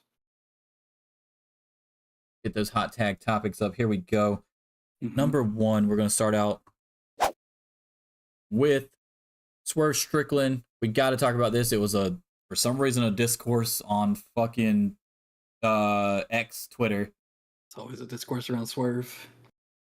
Swerve not worthy of an AEW World Championship run. Shut the fuck up. Because he's in a stable. No joke. I'm not joking you. That's the stupidest fucking thing I've ever heard. Dude, well, all of my timeline agreed. That's how I even found out about it. Skipping straight to fucking mark that tweet, huh? What the fuck? No, I mean, pretty much. I literally tweeted out, where did the original tweet come from? And no one responded to me. But I was like going down the rabbit hole of all these tweets trying to figure out who the fuck said this. Apparently someone said it. Either they deleted it. I don't know what the fuck happened, but it was said. I mean, there was too many people talking about it for it not to have been said. So here's my thing, and I'm going to just say this real quick about this. Because we don't need to spend a lot of time on this one because this is fucking stupid. But yeah, pretty much mark that tweet. I'm actually going to play the mark that tweet thing, actually. The video after this. For whoever it fucking was, because you're an idiot. Hulk Hogan was the leader of NWO, had the world title forever. Ric Flair was the leader of Four Horsemen, had the title forever. Triple H was the leader of Evolution, had the title forever. What the fuck are you talking about? How does being in a stable not make you worthy of being AEW World Champion? I guess BCC is not a stable. I mean, yeah, I could use modern examples too, but I'm just saying, like, your three biggest examples of three of the biggest factions of all time had world champions that were world champions for a long ass time. NWO. Like, we don't even have to go to Japanese wrestling, which is very heavily stable based. Well, that's why I didn't include them because of that. But yeah. But you look at NWO, you look at DX. There's two. Like the Four idea Horsemen, that Evolution. Yeah, we don't need too many examples because it's just a stupid fucking point. I don't even know who. This is where you start to see people say shit. No, this is literally racism trying to be hidden. Yes, and yeah. I'm never the first one to jump and say, oh, somebody's just being racist. I'll try to give them the benefit of the doubt. But this is, if you've not examined your premise to the point that you can't think of 4 counterexamples right off the top of your head to the stable argument, you are saying this for a different reason than the stable argument, period. Like there's no excuse for that. No, at that point I would very comfortably say no, they just don't want to be champ because he's black, and that's Correct. That is 100%. I'm not someone to jump to that like out of nothing, but that's very obvious at that point. Fuck you. It's almost as obvious as the guy that was pissed off when Bianca came back on SmackDown. Seen that video? Yeah, I saw that. You fucking idiot. Jesus Christ. Why are you that upset about Bianca coming back? That's racism. God forbid that's the only thing it could be. That's the only thing it could be. Yeah. Swerve is. If Swerve's not the first black champion, I'm a slap Tony Khan the first time I ever see him in person. It wouldn't be Scorpio Sky, baby, or Nyla Rose, I guess. Technically. No, I said world champion. You just said champion. Well, you knew what the fuck I meant. Look at the graphic. That's my sweet AEW render of him being world champion. Now you shut your mouth. He's going to be first world champion, first black world champion in AEW. He has to be at this point. Here's the fucked up thing. Like, if you look at prior world champions in AEW, right? You got Jericho, Moxley, Omega, Hangman. Oh yeah, Inner Circle, Jericho. Yeah, like if you think about all of these, they were pretty much all in a stable except for BCC obviously wasn't around when Moxley was champion, except for his other runs, and then Punk wasn't really in a stable per se, unless you count CMFTR or whatever. But that's stupid. That was still only during the X. That was still only the Real World's champion run anyway. Yeah, that wasn't a proper stable. MJF has always been in a proper stable title. Somewhere, one way or another. Like this is stupid. This is stupid fucking discourse. Terrible. Swerve, do you think Swerve is going to be the first black champion in AEW? I hope so. I watched his interview on I guess Grapsody, I think it's called, with Reg and fuck, their names are escaping me right now. I feel bad about it. Phil. Yeah. Phil Lindsay, Chicago Phil is what they call him to make fun of him because of CM Punk. He's actually a huge CM Punk fan, as am I, and a Bulls fan. I mean, I'm not a Bulls fan, but he is. But yeah, he's a big Chicago guy. He actually thinks he lives in Chicago. So yeah, it was Will Washington is apparently related to Swerve in some way, cousins or nephew or something like that. Anyway, but I watched that interview and I was like, bro, some of the shit he was saying was so insightful about character work and like getting himself over, where he draws his inspirations from, all this shit. And then you look at, like, if you were to ask those same people, like, okay, well, who do you think should be champion then that A, hasn't already been a world champion in this promotion or another one, and put whoever the fuck they name side by side, and I guarantee you Swerve, his mind for everything is better than whoever the fuck they would name. Just listening to him talk about the shit. So that's crazy to me. And that's not even getting into the fact that he's got like a real aura about him. Like whether people want to, admit it or not, like he has the ability to go babyface overnight and people would be way fucking behind him. So he could do both. The idea that he wouldn't make like the best world champion option that they have right now out of not even just black wrestlers, but like you look at everybody that they've got in the division, if you take out all the people that have their weird little storylines converging with MJF right now from outside of that fold, aside from people on the BCC, Swerve is clearly like right up there in contention and in the conversation, and probably should be at some point, whether that's this year or next, given that chance and given that spot, because he's very good. And then I go back and forth because like Swerve gives off strong workhorse vibes. So like I would have no problems with him being the international champion first before he got that, if it takes too long because of how many people are going after MJF. But no, I 100% think that Swerve should be the first black world champion in AEW. But if it goes something like Cassidy loses to Moxley, and then obviously the whole storyline or the whole history with Moxley thinking that Killshot was the coolest thing in Lucha Underground, and that was obviously him. Then he is the one that takes it off of Moxley. That would be cool as fuck to me. So there's a lot of things you can still do with him. But like I said, depending on how much they're gonna have to drag this out with the MJF because Cole getting hurt and how long we got to wait for him to come back and actually be an on-screen character again. Yeah, like Swerve is the number one option to me. He's and not really related to the point or anything, but I would like to point out that my Spotify playlist has a playlist for wrestler themes where I just want to, when I get in the mood that I just want to listen to wrestling themes. There's very few themes that are literally added onto my liked list where they will pop up in the random actual me just listening to music. His is one of them. His theme that came out with the remix, the Big Pressure remix or whatever it's called, came out Friday, the video or whatever, is like one of the best themes in all of wrestling right now. And like you said, the whole thing you said about he could literally be babyface overnight. All he literally has to do is the Prince Nana dance with Prince Nana, and boom, he's fucking literally fucking babyface literally overnight, like you said. That's all he talked about. That was one of the things that really stuck out to me too when he was talking about their dynamic and how he doesn't feel like it overshadows him in any way and like complements it in a really good way. And, yeah, like, because he's the one that's wrestling. Right. Yeah. His understanding of shit is on top right now. I do want to point out he wouldn't technically be the first black world champion because again, Nyla Rose is half black and AEW's women's Native champion, American, correct. But okay. he would the first men's world champion, yes. Correct. Don't want to throw any shade like that doesn't matter. I'm just saying we know what we're talking about. I just want to he just wants to clarify it for the audience before they get on here in the comments later talking about Nyla Rose was black.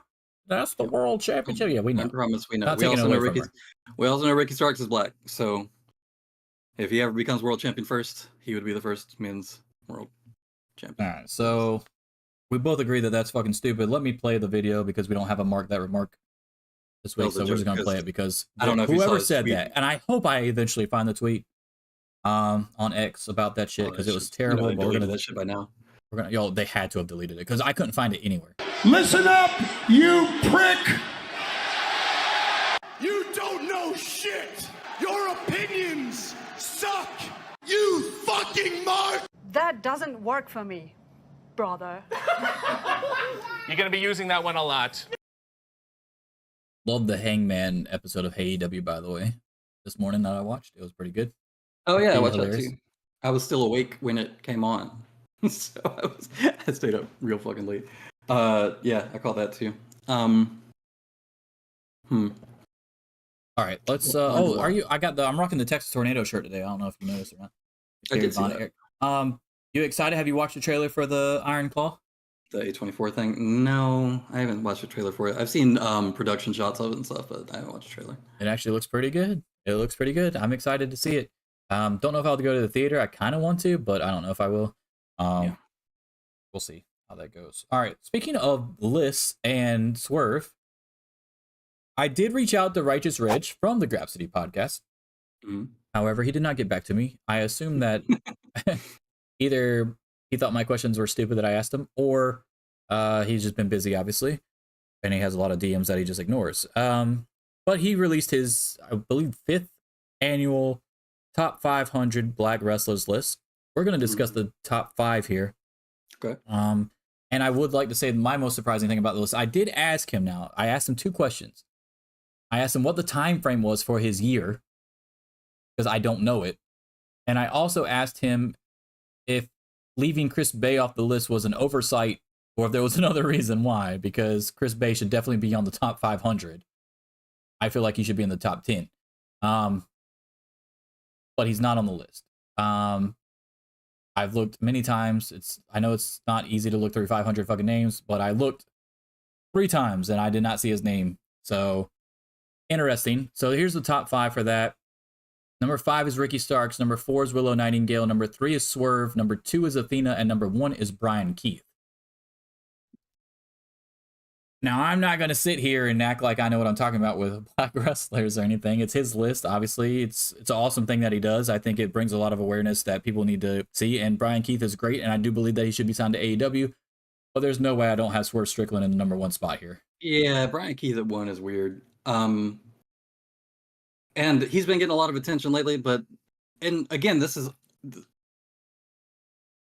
if his criteria are the same as PWI's, where they're taking kayfabe into account and like competition that they've beat, events that they've been on, the size of the promotions they've been in, like that kind of that's putting Brian Keith in 1 in and of itself is already you stretching a lot. Especially over, a Jade Cargill.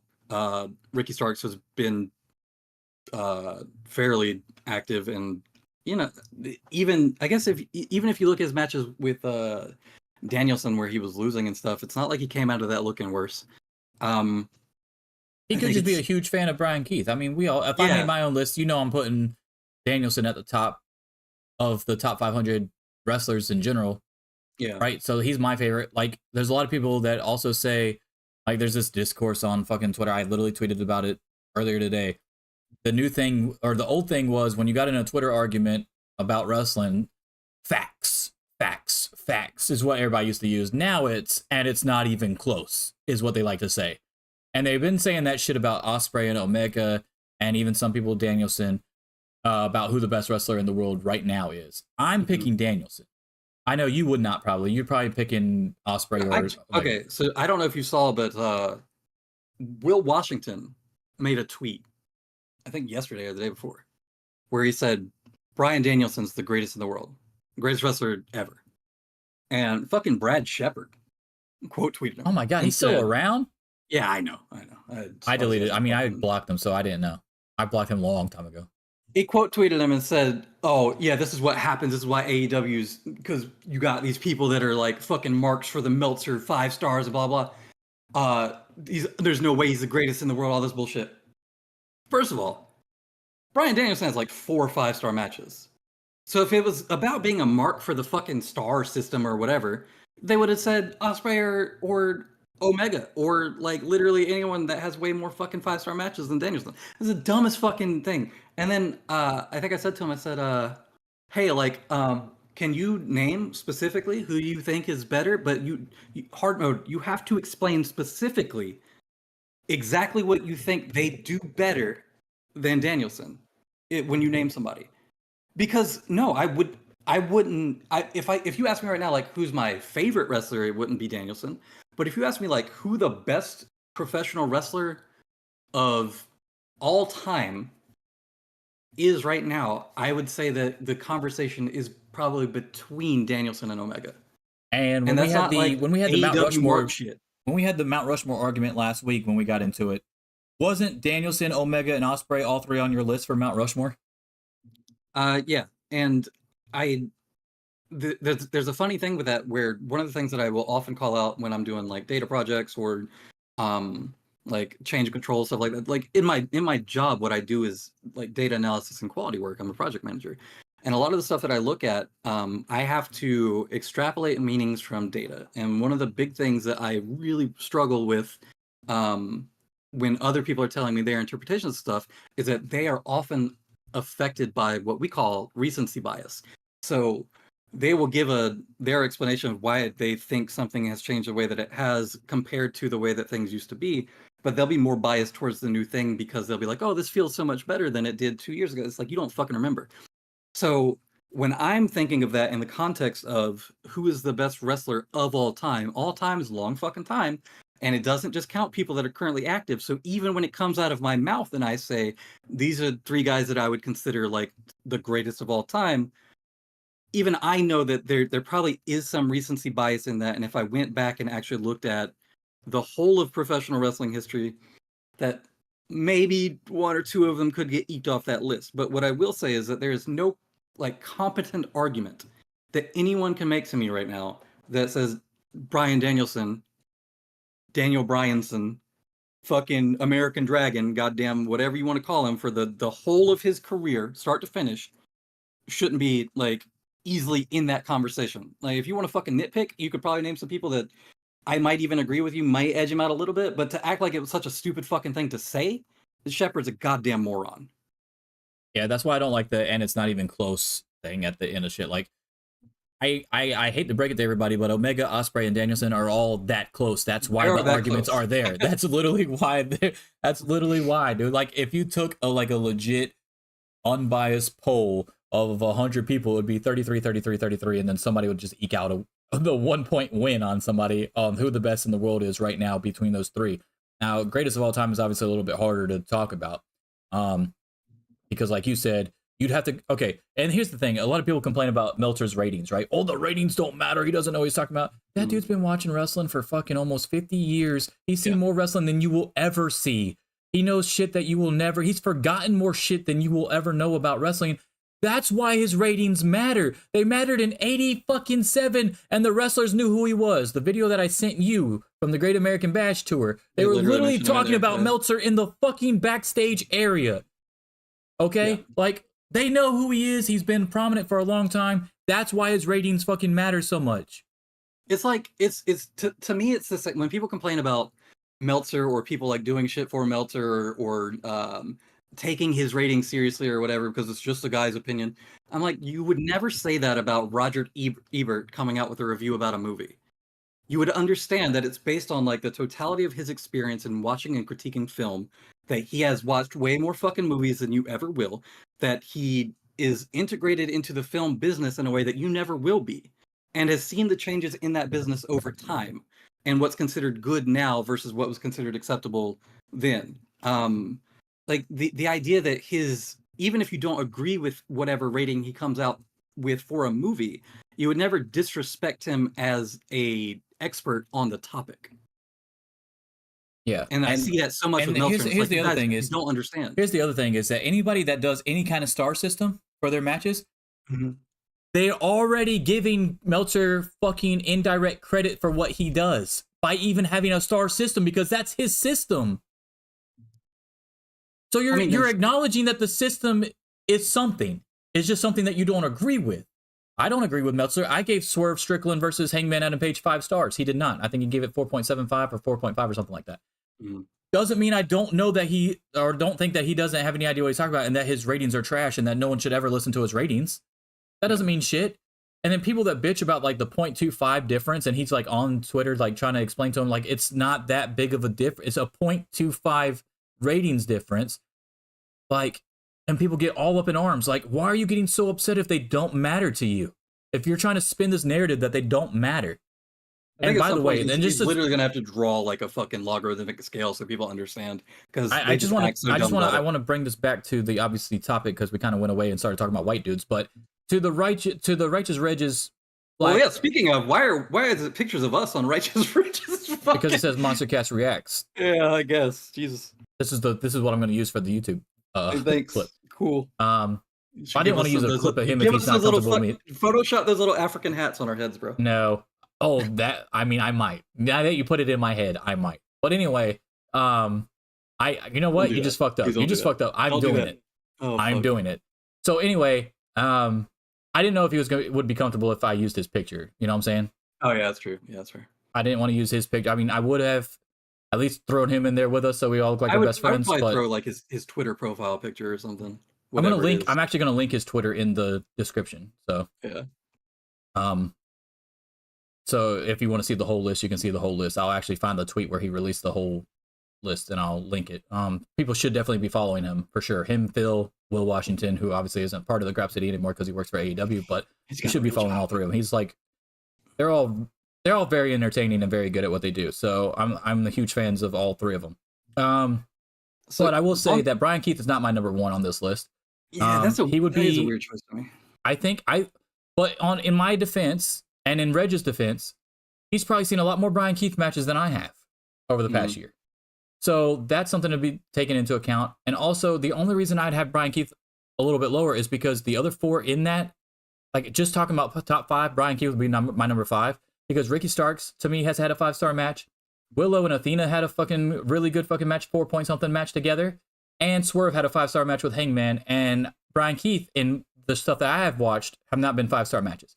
So just by those match ratings alone, I would have Brian Keith 5th on this particular list of 5 and have everybody else moved up. I would actually have Swerve number 1, Athena 2, probably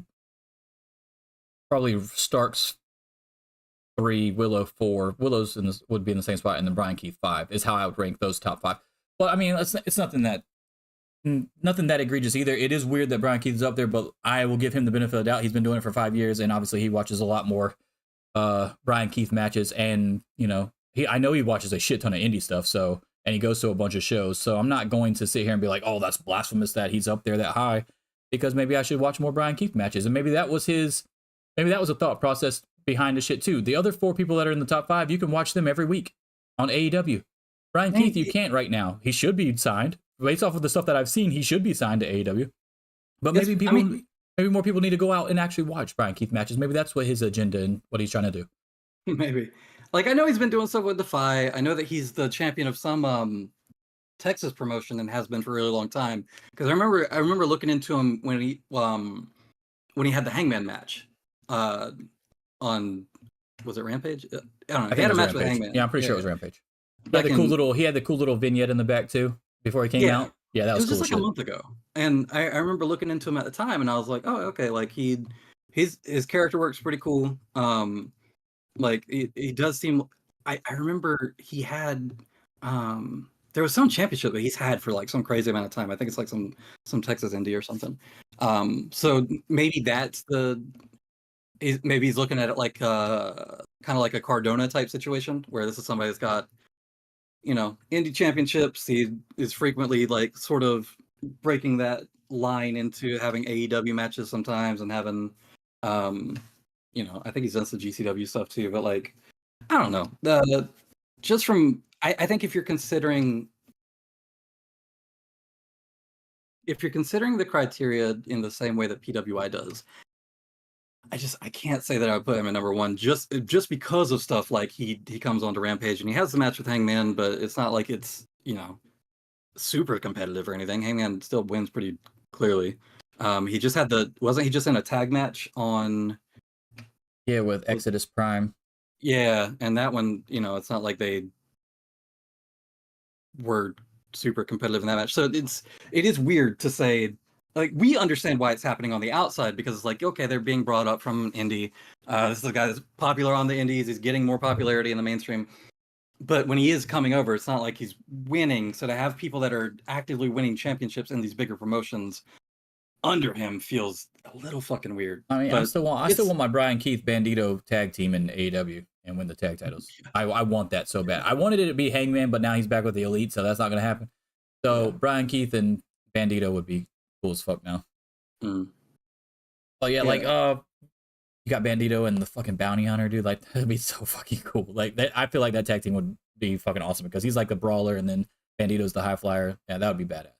I'd love to see that. So I mean, I'm not gonna hate on the list obviously because it's not my list. I mean, I really don't have a position on hating the list. It's not like I'm hating on. I just would I would like maneuver them or remaneuver them, I guess. Where's hold on a second, because I don't want to ask a stupid question and to be wrong. Okay, no, he's got them at 16 and 17. Okay, so he's got Bowens and Caster at 16 and 17, but I feel like they're on one of the, you know, biggest runs of their career right now. Obviously, the whole last 2 years, really. But yeah, the tag title stuff. Now they're trios champions. I think it's kind of weird to have them under some people. Like, whatever. It is what it is. There's nothing on here where I'm like, oh, that's fucking crazy. Except for maybe the Brian Keith thing, but it's not like I would move him so far down either, you know? Yeah. Like, okay, so like Cardona's won my Indie Wrestler of the Year award twice or 2 times in a row or whatever the hell it's been. Brian Keith and Speedball Mike Bailey are probably right there contending for it as well. And with Speedball Mike Bailey's fucking match with Ospreay on Impact, Bound for Glory, and then what Brian Keith's been doing on the Indies too, like, it's kind of like the same situation, just not wrestling wise, but like splitting hairs type of deal, like we were just talking about with Danielson, Omega, Ospreay. But for the Indies, it would be Cardona, Brian Keith, Speedball, Mike Bailey. And I feel like it's not egregious to have Brian Keith on the list or even very high on this list. But number one, when you see Swerve Strickland right there and we're pushing for, literally in the last segment, we're pushing for him to be first AEW World Champion. I would have Swerve higher than Brian Keith. But yeah, I mean, I love the list. I love what it represents. I love that he's trying to get more eyes on people of color in the business. I think that's a great thing. It definitely needs to be done. I appreciate that the list even exists and that he actually takes his time to do 500 fucking 500. That was the crazy thing. I was like, God damn. I mean, there's like the last 500. There's so many wrestlers on here that even I have never heard of that I'm like, dude, maybe. Okay, when they come across, or maybe it's something that happens on YouTube, like, oh, I remember that name. I'm like, oh, dude, I got to check this person out. I mean, that's pretty much how some of these. I think he started making some of these up. Who the fuck is Nino Hatchet? You liar! That's not a real person. I have only the ones in pink are real. have I mean, that's how I came across a lot of people. Like, that's how I came across Heidi Howitzer, Ruby Reyes, Sage Sin. Back in the day, Lufisto. That's how I came across her long ass time ago. It's like there's a lot of people that I've come across through YouTube. Kamikaze, who used to wrestle in Canada and stuff, or he was from Canada.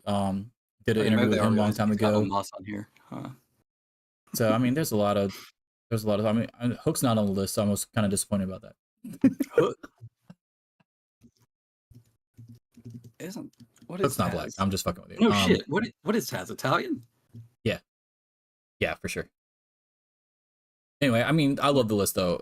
Shout out to Righteous Reg. I will be putting his Twitter link in the description.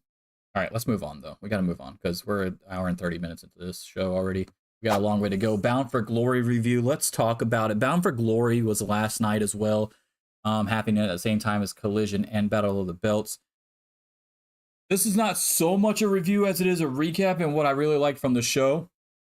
But just in case you didn't watch it and want to know what's going on, Jordan Grace won the Call Your Shot Battle Royale, which featured other wrestlers like Gresham, Cardona, Sonny Kiss making her debut for Impact, Juventud Guerrera, among others.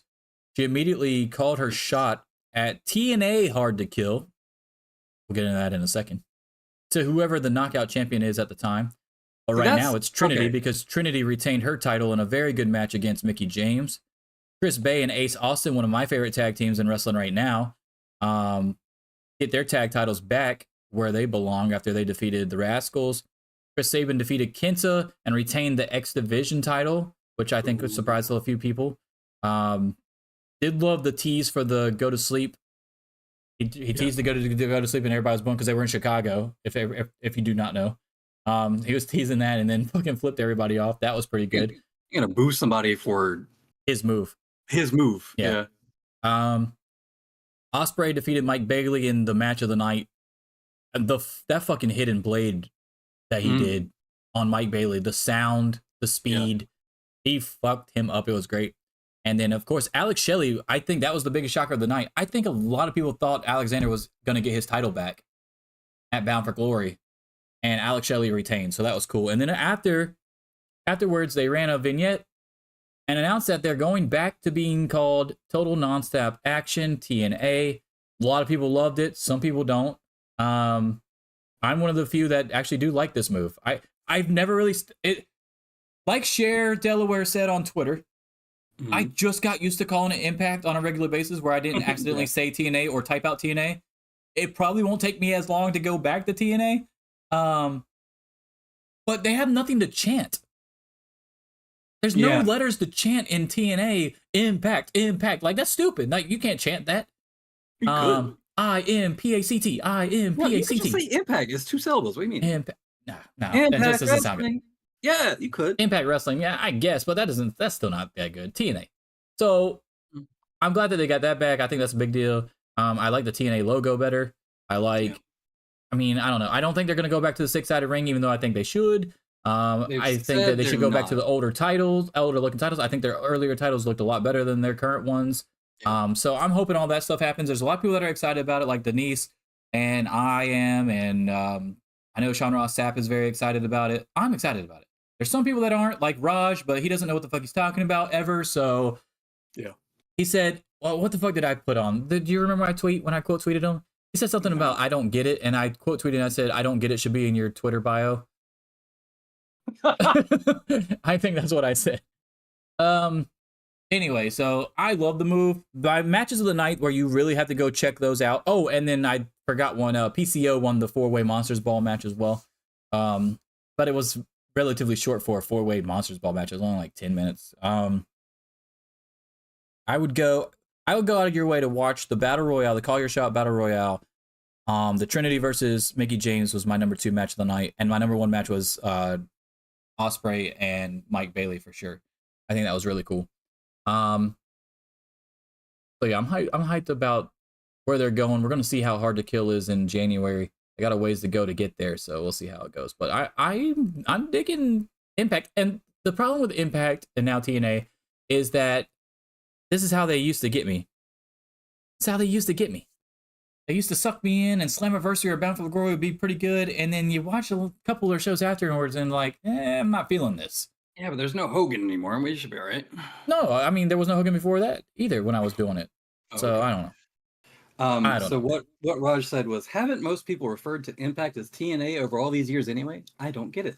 We're bringing back a brand name that's less advertiser friendly and a more PC era.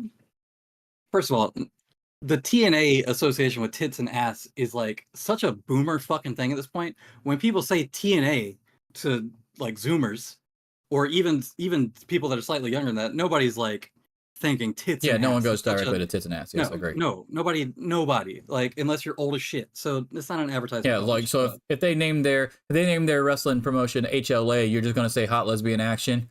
You're not gonna fucking. No one knows HLA as Hot Lesbian Action unless you were fucking from the Attitude Era where fucking Jerry the King Lawler couldn't shut up about puppies and shit. Like it's not that serious. Like you're putting a little bit too much into it. To be fair, TNA was used like colloquially. It was in the common lexicon. That's where they took it from to begin with. Like it actually was something that's like, oh, this movie has too much TNA in it or whatever. Like, oh, I'm gonna go to the bar and see if there's some TNA. But like this is literally like late 90s, early 2000s shit. Nobody gives a fuck. Nobody says that. Nobody's associating with that. Just shut up. All right. So go out of your way to watch those 3 matches for sure. Now let's talk about my sweet graphic that I took a lot of time to make here. This is the Triple H being in charge of creative. I've got the whack-a-mole up there with Vince McMahon heads coming out of it, and Triple H with the sledgehammer getting ready to destroy. I love this creativity, but I wish I had more tech savviness to do something a little bit better. But I love this. So forgive my MS Paint job here. I don't care. It looks good. But Ari Emanuel came out and said that Triple H is completely in charge of creative. Fully in charge of it. Vince has nothing to do with it because he's going to be too busy with other things, he said. That's funny. Like, he should be mopping floors and shit, honestly. But I feel like that's how I read it. That's like what I thought in my mind. I was like, he's going to be like Cinderella. He's going to have to fucking sweep the chimneys and shit. Like, oh, he's going to be busy with other shit. He ain't got time for creative. But that show's funny. What else would he do? I don't know. He's not doing talent relations. He's not doing venue booking. He's not doing fucking payroll. Like, dude, I didn't learn this at ECU. I don't know what any of this is, bro. Then you're gonna get fired. So, yeah, because ECU is not a great school. Oh, yes, he went to ECU. Like I knew he he was grew from up there. in North Carolina. I think he was born in North Carolina. He went to ECU. Okay, well, go Pirates. All right. That's why he's so stupid. Oh, come on, be nice. I know a lot of people that went to ECU. Anyway, so Triple H is in charge of creative. Let's talk about that. How do you think this will affect storylines and flow of the show going forward? Have you noticed a difference already in the product continuity-wise, excluding NXT from 2 weeks ago? He did announce the 2 GMs. Yeah. The 2 GMs are starting to fight already because, you know, Survivor Series is coming up. So I will say that I've been more inclined to watch. It doesn't mean that I necessarily do every time, but I have been more inclined to watch it lately than like a year ago for sure. Thinking about the storylines and stuff right now, though, like the women's stuff still isn't very strong. I can't sit here and say, yeah, I agree with that. It's not terrible. Yeah, I can't sit here and say that I don't notice a difference when every time it looked like there was a Vince thing that happened, you go online and Sean Ross Sapp would be like, that was a Vince change. And you're like, so I can tell the difference between Triple H and Vince. So there's enough disparity between the two that I can tell the difference. Yeah. So I can't sit here and be like, nah, there's no difference. I mean, it is a better product with him not tearing up the fucking show. Yeah. 30 minutes before we go live. So yeah. What a fucking idiot. I'm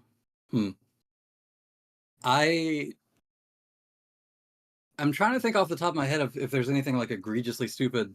And aside from the hood thing with Jay, like that's not really like a booking thing. It's more just like that's just a wrestling trope, though. Yeah, but there's nothing like egregiously standing out to me right now. Where I'm like, oh, that's really dumb. And maybe the quick tag title swap, that seems a little weird. You know what made it seem weird to me, since we're talking about Triple H ideas and stuff? We talked about on the show, and I had mentioned, hey, this is a great way to get Cody over there to feud with Roman because he can go to both shows as tag team champion. He's already not tag team champion, and Kevin Owens was the one that got traded. None of that made sense to me. Yeah. Other than that, though, I think everything's been pretty coherent. The quick tag title swap was very strange to me, especially after all the sort of the buzz surrounding them as partners after the press conference, right? Yeah, well, so I mean, I feel like when something's hot, you have to keep with it, and that got so much attention that it was like, dude, we got to keep this going for a little bit. It reminded me of the Adam Cole MJF thing, where it's like, yeah, you paired them together, and now they've unexpectedly got like a pretty funny amount of chemistry, and then they immediately just fucking break it up. It's very weird. Yeah, kind of like Danhausen and Hook as well. All right, so the other thing with that is, I guess I think if Survivor Series wasn't around the corner, they'd still be tag champs. Because they literally used that to get him off of Raw. If he was tag team champions, he had every right to be out there and fuck with Jimmy. You get what I'm saying? Yeah. So Nick Aldis had to kick him out because he's not part of SmackDown and he's not a champion anymore, so he can't be over there. So I mean, in that way, it makes sense. So, or just don't have him involved in those segments. You could just not have it be Raw versus SmackDown at fucking Survivor Series. What would it be? Just fucking main roster versus NXT, baby. God, that would be so bad this year. Anyway, you just have fucking matches. No, that's fucked up. Maybe it wouldn't be because you could do Carmelo. No, they want to do a War Games match, so you can't. You can't. If you took 5 wrestlers from the main roster against fucking 5 wrestlers in NXT, I don't give a fuck, dude. No, they're getting destroyed. Listen. I would still do it because it's funny. I would have the top 5 NXT dudes just going against. No, what you do, Roman Reigns, because I feel like Triple H is Drew McIntyre. Triple H is about the level of petty as I am. Mm-hmm. So I'm willing to hurt myself to hurt someone else. So this is what he should have done. He should do what you said. You take the Drew McIntyre, Gunther, Roman, Cody, Seth, right? That's your 5. And you will go against the top guys in NXT and you beat them down so bad. And then Triple H be like, yeah, those are the guys that beat AEW a couple weeks ago in the ratings. You make them look like jobbers and that they like it was even a bigger accomplishment to beat AEW in that 1 week that you had loaded up the roster. That'd be so funny. So you hurt yourself just to make someone else hurt more. Yeah, we call that a Pyrrhic victory in the because I don't think Shawn Michaels would be very happy. No, Shawn Michaels would be pissed. Yeah. Shawn Michaels would be pissed, dude. You could do that in the women's though. You put Cargill on the main roster team. Oh my god. Yeah, that'd be fucked. That'd be a goddamn slaughter. I don't know. Okay. I'm not trying to put Jade Cargill in a War Games match. Why? She might get fucking hurt, dude. There's a lot of shit that can go wrong in that. That's a lot of people. All she gotta do is just keep big booting. She'll be all right. People like, Cora Jade, stay your ass in this corner. You're not leaving. You're just gonna get fucking kicked the entire match, dude. In this corner. But yeah, I notice a difference. I don't think it's a bad thing. Vince being not in charge, it is always a good thing. He's lost it. He's done. Wait. No, hold on. You could do that. Okay, maybe not necessarily NXT and them, but for the women's Survivor Series match, that's how you announce what brand she's on and that she's on the main roster. Is that they have like a mystery whatever, and she comes out for whatever team it is, and that team wins, right? Yeah, she's like the mystery. Yeah, missing she's person. Like the fifth person. Yeah. But they're saying that they want to put her on SmackDown first. Okay. I don't like that. If you're going to be feuding with Charlotte later on, you're going to be on their team first. That doesn't make any sense to me. Well, they could have some kind of miscommunication in the match, right? And then that leads. They still win, but then you still have them. Survivor Series to fucking WrestleMania is a long time, unless they do the Royal Rumble spot like we were talking about earlier in the show. Yeah, I mean, there's an easy way to do it. Charlotte thinks she's the leader of the team. Jade comes out. Charlotte's messed up. Jade starts calling shots and telling everybody what to go do and whatever, and Charlotte gets mad about it. They have a little shove. Whatever. I think that would work a lot easier in a traditional Survivor Series match, not a War Games match. Because that's elimination. War Games is not elimination, so. Yeah, that's true. Huh. We'll see how they play it, but there was talks of there being 2 different War Games matches, so I assume that it's going to be 1 men's and 1 women's. Also, in Survivor Series matches, they're all out there from the start, so yeah. Correctamundo. All right, let's talk about Goldberg because I know you love him. I haven't heard shit about Goldberg. When you said something on the pre-show about, or not pre-show, but before we were on our pre-show, our private pre-show, when you mentioned Goldberg, I didn't know what the fuck you were talking about. What did he say now?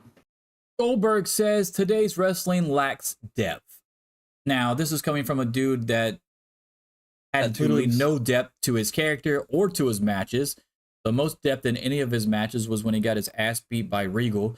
And then maybe when he got tasered, which was not a good storyline anyway, that everybody hated and started to turn on WCW after. A lot of people say the finger poke of doom was the worst moment in wrestling the next night, but it actually started with the tasing of Scott Hall to Goldberg to make him lose that title at World War III, or Starrcade to Goldberg. So the last person that needs to be talking about wrestling depth and when it's lacking is this man. Agree? Disagree? No, he's probably right. I mean, everybody should be able to cut a promo with the depth of "You're next." What a fucking idiot! What is he talking about? Like, what depth does he think? I could argue that wrestling has more depth now than it ever has. Yeah, as a long form storytelling medium, wrestling now is not only easier to follow the full length of a story arc than it ever has been because of the network and because of like streaming services and YouTube and shit like that, but also the stories that are being and countdown shows and stuff like that. Yes. Yeah, pre-shows. Like you're talking about pre-show packages that have like an entire narrative laid out for you because of the amount of depth that it has going into whatever specific match. And you know, this isn't something that only started with AEW. I would say that it started with some of the promo packages in WWE, but these were still after his time. So and it's only gotten more involved from there. And when we're talking about depth in wrestling, you can't just look at the TV product either, because now the way that wrestling works, a lot of stuff happens on social media or in like these sort of offshoot pieces of media that become integrated into whatever program is running. It's fucking insane to pretend that yeah, he used to play football, he spears people, he says "you're next" a lot, and he just doesn't lose. He's on an I don't lose streak. Has more depth than anything happening in fucking wrestling. That's insane. What a stupid fucking thing to say. Okay, so it's not only that though. It's like the Goldberg storyline when it got towards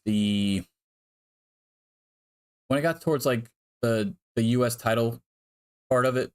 Mm-hmm. That's all anybody wanted to see. That's all anybody wanted to talk about. So it was a one storyline promotion. Okay. Yeah. Jade Cargill just did your storyline. Right. And it was like the 5th storyline in the promotion. I don't know if you know anything about the word depth or not, but if I have 4 storylines that are getting more attention to that storyline that is literally the storyline you did, then today's wrestling has 4 or 5 times as much depth as when you were wrestling. So what are you talking about? And the crazy thing about that is even that storyline had more depth than Goldberg's version of it, because it wasn't just like, oh yeah, she's an ex-football player, she's really strong, nobody can beat her. Her undefeated streak actually had storylines behind it at some point, like her own stable members turning on her. You had up and coming people that were like, there was a narrative to a lot of the challenges that she had, that wasn't with just the same move type deal. Yeah, it wasn't just like, oh yeah, she's undefeated. That's the story. So this is so stupid. Yeah, I agree. Let me steelman his statement for a second. Let me pretend that he's not including himself in this. Let me just say that he's talking about maybe let's, because he never necessarily said that he was talking about himself. He never said that his storylines had more depth. So giving his argument like as much strength as possible, let's pretend that he was just referring to the time in which he was in wrestling, but not necessarily his own shit. Which storylines had more depth? The Sting shows up and doesn't say anything, but he's sometimes secretly there under a Sting mask and beats up the NWO every time they come out and beat up somebody else. It was the turns and the switches into the NWO didn't make any fucking sense. I mean, that's what I'm saying. You can't use the word death when the show ended the exact same way for 30-something weeks in a row, with Sting coming out there and saving the day against 20 dudes with a baseball bat. It was literally that at the end of every show, and then it cuts off or whatever and leaves you on a cliffhanger so we can see the same shit over and over. It was like fucking Dragon Ball Z. You got fucking nothing happening, and then when it finally starts getting good, we cut off and like, hey, see you next week, and then you come back and it goes right back to what the fuck we were doing. what I don't even understand is if he's just talking about his promotion back in the day, WCW, because WWE obviously had more depth in like the Austin Vince storyline, clearly, and the Rock Nation of Domination stuff, and Rock and Sock Connection, they all had depth in their storylines. That's why you lost. Okay, here's the thing too. If we want to talk about depth historically in wrestling, the lack of depth in the storytelling is the reason that wrestling became such like a social joke, where it was ostracized to like wrestling because the storylines in it were so shallow and fucking stupid. If they were like good narrative plots with all that athletic ability attached to it, the reason you see it taken more seriously as a storytelling narrative now, or as a storytelling medium now, is because the narratives that they put together are more complex. You look at stuff like the Ortiz and Santana, or Moxley and Kingston, or just not even stuff that was necessarily headlining everything, right? It's completely idiotic to say that the period of time where wrestling became almost like a social joke was the period that had more depth. That's stupid. I agree with that. And to add on to that, I can use this as an example too. If you talk about just the golden years, for example, like the late 80s, early 90s, when you think about that, for people that lived through that or were young enough to when they got older, they could go back and watch that kind of stuff and watch it multiple times and stuff, like I am with the War Games, like I did with the War Games VHS and stuff like that. There's certain things that you remember that you can nitpick the stories because they were so good. You know how many stories they did that weren't good that no one remembers because there wasn't a lot of depth in wrestling. So if you go back to the early Raws, right? You go back to the early Raws, Repo Man going around stealing Macho Man's hat. No, that's fucking stupid. That's not, what is that? That's not depth, you moron. Like, what are you talking about? That was around your time frame, by the way. Maybe, I mean, before he got in, but it was his time frame. That's Monday Night Wars. So that's depth. That's a whole storyline where Macho Man wasn't even a fucking active wrestler anymore because Vince pulled him out of the ring and put him on fucking announcing. That's depth. That's fine. But you're telling me today's wrestling, where we have fucking storylines, like you said, that are so vast that we won't really be able to appreciate a lot of them until way later. Yeah. Like the Eddie Kingston stuff and the Santana Ortiz stuff like that. There's more depth now than there has ever been in wrestling. That's throughout New Japan, AEW. He was in the period with the least amount of it. Because if you look before him, you look at stuff like the Jake the Snake shit, or talking about like Macho Man Jake the Snake. Yeah, no, that's one. Do you know why that stands out in our heads? Because it was good. Do you know why we don't remember every Jake the Snake fucking feud or every Savage feud? Because not all of them were that good. Right. Just it seems like if you're gonna make an argument about depth in wrestling, arguing from the Goldberg era is the worst position to be in trying to make that fucking point. Agree. Where the and we make this joke all the time about current WWE as far as match times and stuff like that, right? But at least they're getting the stories over with the other time that they have. I mean, I still hate that they do the multiple fucking replays of shit that we just saw. Hate that shit. But back in the Goldberg era, not only did you have minimal time, unless it was a luchador match, that carried your fucking program as far as actual wrestling in ring goes, but the storylines on the outside of it were trash. Like 80% of the storylines were just hot garbage. It was literally NWO and nothing else going on. West Texas Rednecks versus the Soldiers. That's about it. Like, what do you, like, there was nothing else going on that warranted us to remember it. Like, other than the fact that, hey, we remember this because it was so fucking bad that we still make fun of it today. Do you think it's possible that he meant depth in the in-ring work? Like he was just complaining about people just do spots? Even that's incorrect. I know, because what I was going to say is I just looked it up. His longest ever singles match was 14 minutes and 57 seconds. And that was against Triple H at a pay-per-view. So that was Triple H's idea, 100%. His longest ever match in WCW was against Scott Steiner, and it was 13:50. So, like, are you gonna try to tell me that your longest ever match being under 15 minutes, your longest ever singles match being under 15 minutes, is like more representative of depth in like psychology and selling and like all that shit than the Iron Man match between Danielson and MJF? Get the fuck out of here. What are you talking about? Can you even tell me what the storyline going into the Scott Steiner match even was? I don't know the Scott Steiner one. I know that the Triple H one, that was when his career was on the line, though. Yeah, but that's when he was wearing the shorts instead of the trunks with the white and it wasn't his tattoo on the back. So it was so late in his career that it wasn't really his era. But yeah, dude, this is such a stupid fucking thing to say. That's crazy. All right, no more attention to this man. No more. All right, let's move on. Let's talk about Sting, somebody that does have depth and a lot of it as far as years go and character work goes. Sting announces a retirement. Say it ain't so. Please don't go, Sting, you motherfucker. Now, I am very selfish about this. I felt bad about this. I was one of the few proponents of Sting wrestling in AEW when he came, when a lot of other people said, oh, God, he's washed. He can't wrestle. Don't sign him. This is a terrible idea. I was firmly behind the other side of the spectrum, and I was like, no, this is good. He should win titles in AEW. Like, fuck it. While you have him, if he can go, then you make him go. And we've seen that he can go, especially the way that he's been presented has been like a masterclass by Tony Khan of presenting Sting to us in AEW. Now, Sting announces that his last match will be at Revolution 2024. I thought it would have been cooler, and more selfish of me, of course, to have him retire at Full Gear 2025, because even though that's a year and like 9 months longer than he clearly wants to retire, but his debut in wrestling was in November 25th, 1985, so an even 40 years would have been a really cool thing for me. But he kind of did that with the Revolution thing, Revolution to Revolution.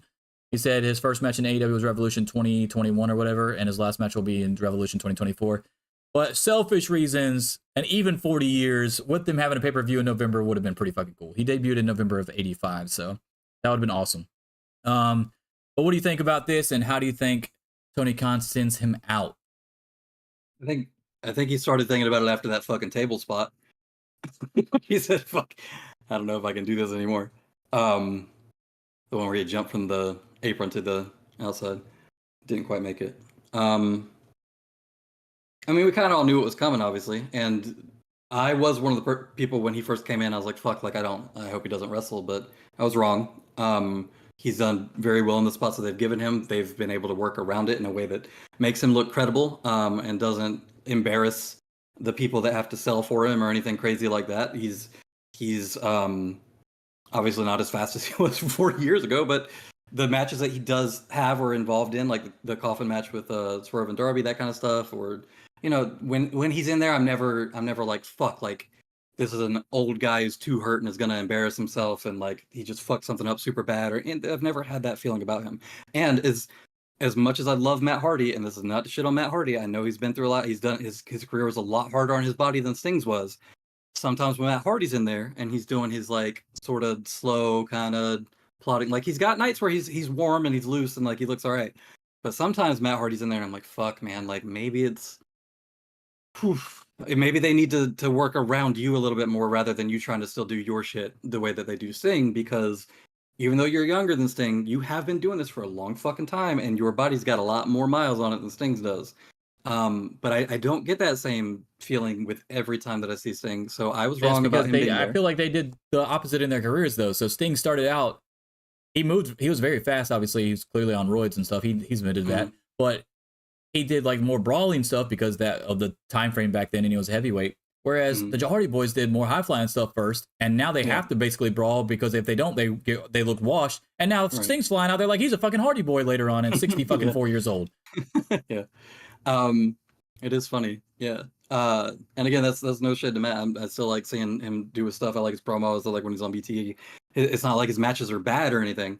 It's just you could tell when somebody has lost his step a little bit and that it's affecting like the pace of stuff, or that it's like it's hard to work this in a way that's not like, oh, you need to retire. And I'm not saying he needs to retire, but like I'm just saying that if they worked around him the same way that they work around Sting, I think it would be a lot better. His matches. It would be better if Matt Hardy worked with.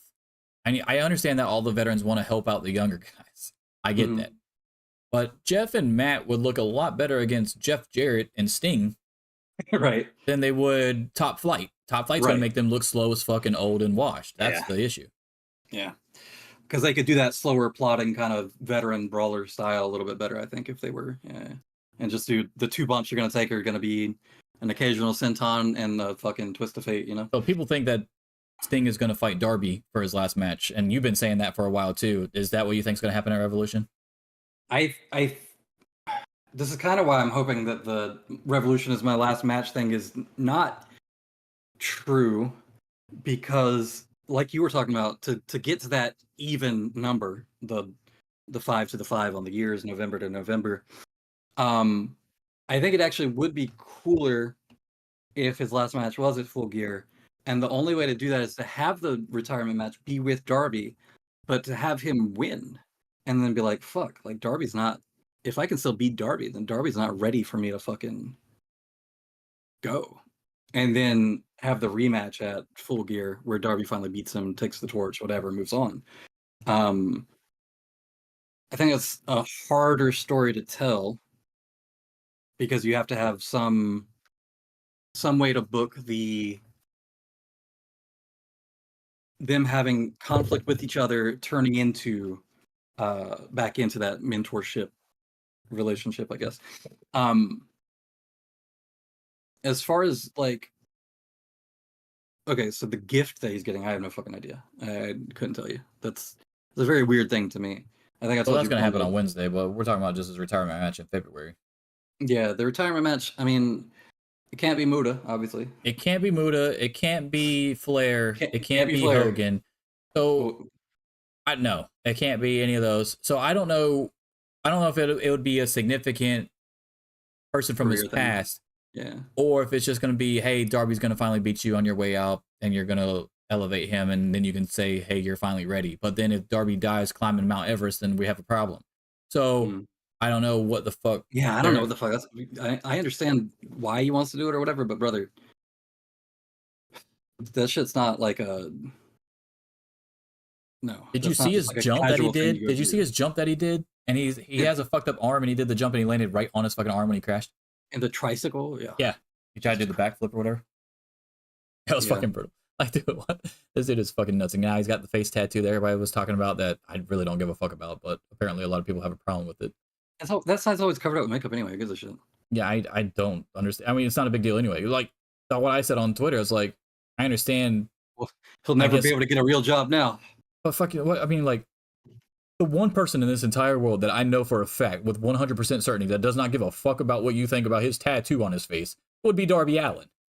So you're literally speaking to a brick wall. Like, it might affect Cody's feelings because Cody's always in his feelings when you were talking about his neck tattoo, but saying how you feel about Darby's tattoo, he does not give a flying fuck.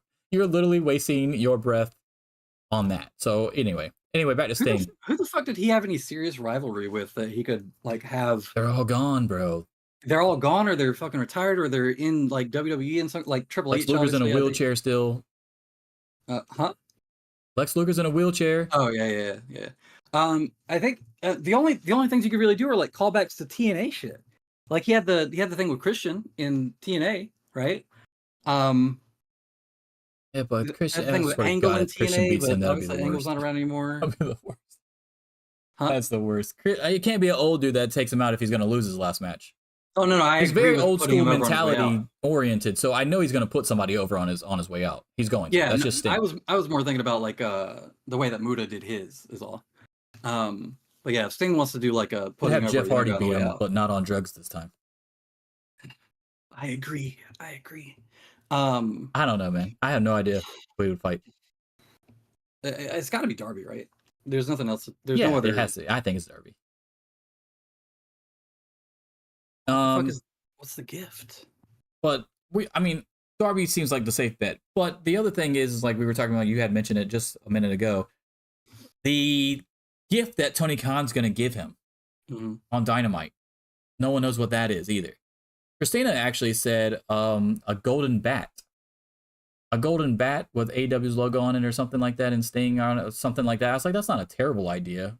You said something funny. You said go steal his fucking WWE. I didn't say steal. I said buy. Whatever. They're not going to give it to you, so you'd have to steal it. Buy Sting's golden statue from WWE and give it to him. Change it to AEW instead of WWE. Now, I've got a top 5 wish list of my own that I Tony am Khan. surprised you came up with 5 because I can't think of shit. Well, these are not serious. These are more Johnny Carson-esque top 5. Top 5 list. Here we go. Let's go. Number 5. What Tony Khan should get for Sting Wednesday night for his big gift. Number 5 is a handicap match against Black Scorpion and Shockmaster. The two people that tried to ruin his career. Let me take this off right quick. Hold on. Something. I got my text on here like an idiot because I keep forgetting to take that off. Where is it? Damn it.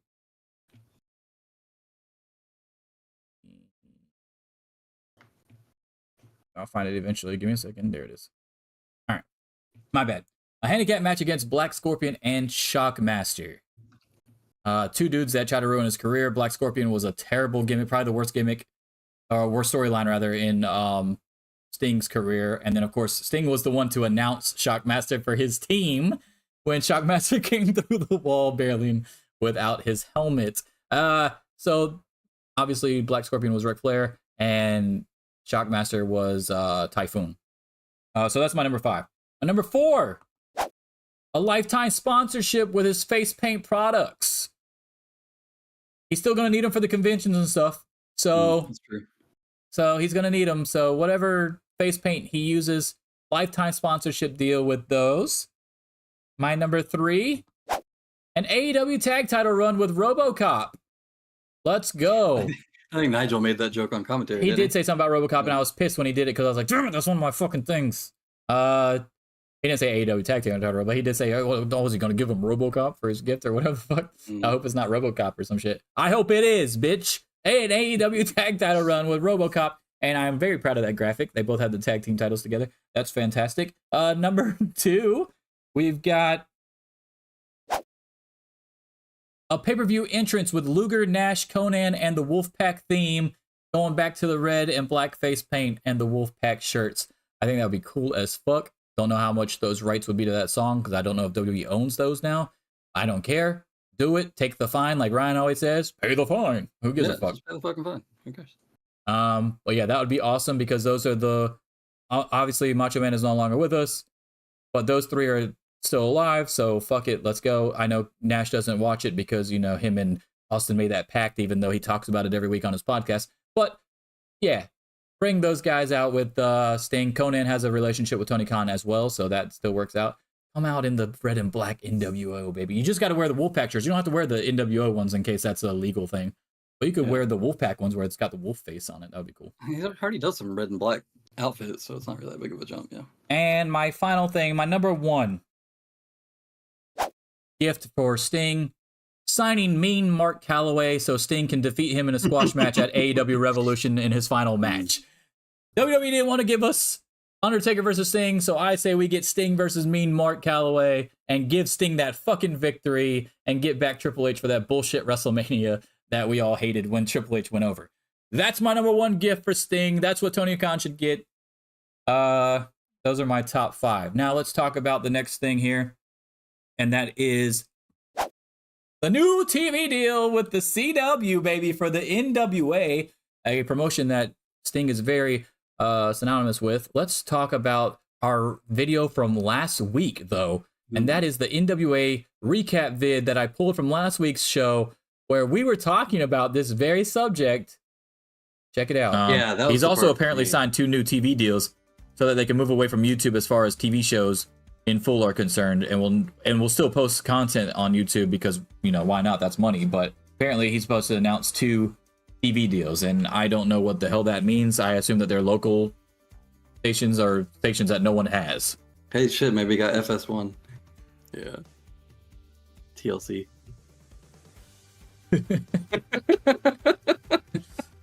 Oh shit! It'll be interesting to see what they're gone. I mean, I'll be the first one to walk my words back if it's actually like a legit channel. But okay, if it's a channel that we have on Sling, I'll walk it back. If it's a channel that is not available on Sling TV, and Ryan pays for both blue and orange, so if it's on there, I'll walk it back and I'll apologize, or I'm like, hey, I was wrong. I'm not gonna apologize, but I'll say I was wrong. There's no reason for you to be on fucking Busted Open talking to Bully Ray, talking about something. Yeah, I can't really announce the full details yet because of all the political stuff, but we do have 2 new networks that we're going to be on, and we'll announce those shortly or whatever. And then you come out and it's like WECT WECT Channel 6 News or some shit station, like some local bullshit where only they're getting it. I don't want to hear that. The Fox local affiliate, you know, I don't want to hear that bullshit. It better be a fucking channel for you to come out there and act like it was top secret fucking information. You better fucking come up with a goddamn channel. You better say CW or something. Yeah, I'm telling you. I wonder if it's CW. So there you have it. We talked about it on last week's show. We said it better be the fucking CW. And guess what, guys? It was the CW. Now, we still don't know the inner workings of this. We don't know if it's still a local affiliate CW channel or not. But apparently the 2 deals are both with CW, and one deal is for like a reality behind the scenes show. Like an all access show with AEW has with HBO Max or whatever the fuck you want to call it. And then of course a wrestling show. What do you think about all this? You did say that you would apologize. No, I said I won't apologize. I said I won't. Okay. At first I said I would and said I'm not going to apologize. That doesn't make any sense. But I will walk my words back. I still don't know if it's a national deal. It doesn't matter. I said if it's not on Sling, if it's not on Sling, is on Sling, isn't it? Or is it on Paramount Plus only? Not if it's not a national one. If it's a local affiliate, then it won't be us. I don't think that's a thing. CW definitely has local affiliates, dude. I understand, but it was still like, why would they do that? That doesn't make any sense. It's like saying WGN. WGN is a Chicago-based channel. Yeah, so they don't stream regional broadcasters affiliated with the CW, CBS, Fox, NBC, so Sling doesn't. So, I mean, if it is on the CW, it would be on Sling. And it couldn't be a regional one, like a UPW. We're gonna find out. I'm not walking my words back yet. I mean, I do love that it's the CW. I do love that we're right and said, hey, it better be on the CW. I think you even cut that clip off before we were talking about like how they're not owned by Sinclair. They're not owned by like one of their whatever the fuck their associate, whatever their parent company is separate from all the stuff that's currently got wrestling stuff. I think is how that conversation ended. Yeah, I mean, there's only 2 or 3 options that you could have gone with. The CW makes the most sense, honestly. And you definitely better grab it before like Impact grabs it. They got a lot of momentum right now, so it was very smart for him to cut this deal. But like I said, it's on the right track. I'll say that we're on the right track here. Tyrus is out of the promotion. We're on the right track. He's killing it over in fucking Mexico. No, that was an old video. Oh, okay. He's done. He retired at NWA 75. Could have retired at NWA 65. But we have the new TV deal with 2 of them. I don't really care about the All Access show. Honestly, I'll just watch the AEW one. I don't need 2 more fucking wrestling shows to watch. If it is on the CW, I will start watching it again. At least I'll give it a shot. I'll give it a chance. We'll see where it goes from there. Like Ryan said earlier on the show, man, it's too hard to keep up with all this wrestling, which is why when you get paid to do it like Meltzer, you can. And you get fucking more respect and people put more emphasis behind your thoughts and your ratings. These people that are complaining about those ratings and people's fucking opinions and stuff don't even watch all this. They don't watch NWA. They don't watch MLW. They don't watch Impact. They don't go back and watch old shit so they can brush up on stuff when they think it reminded them of something that just happened so they can do an article or whatever, what have you. They don't do fucking obituaries and shit on wrestlers that passed away like he does, in-depth stuff. Like, that's why people online annoy me. And by the way, those people are like 18 years old and started watching wrestling 4 years ago. Like, come on, man, shut the fuck up. I don't know who Meltzer is, and why does anybody care what he says? Well, because wrestlers care what he says. That's why. Like, if you whether they make you believe that or not, yes, they believe they care.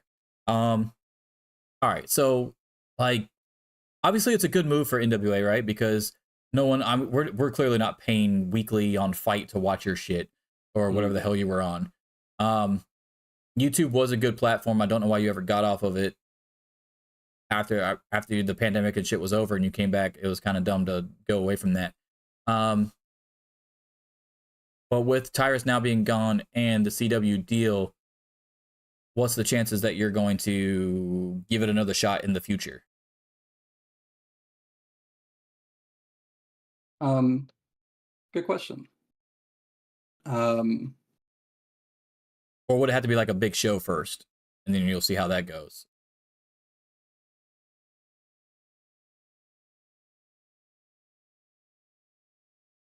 I don't know, man. I don't think it's gonna make any impact, so I don't. We really need to. You don't think being on the CW is gonna make any impact for them? That's more money, man. It's gonna be more impact than they had doing literally nothing, but it's still not anything serious, man. I'm not of the mind that that's gonna matter in any significant way. There's still gonna be like a third class promotion. It's not gonna matter, dude. Well, obviously it's a battle between them and Impact right now, but them getting on the CW is a pretty big deal. Because if I can watch their show and I still can't watch Impact regularly, because I don't know what the fuck channel, are they still on Access or whatever the fuck they're on?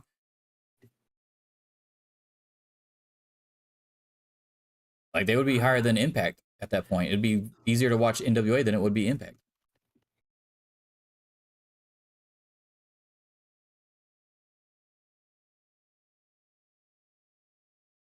All right, let's do All right, can I need to step away for like... Yeah, go ahead. Just a minute. All right, I'll be right back.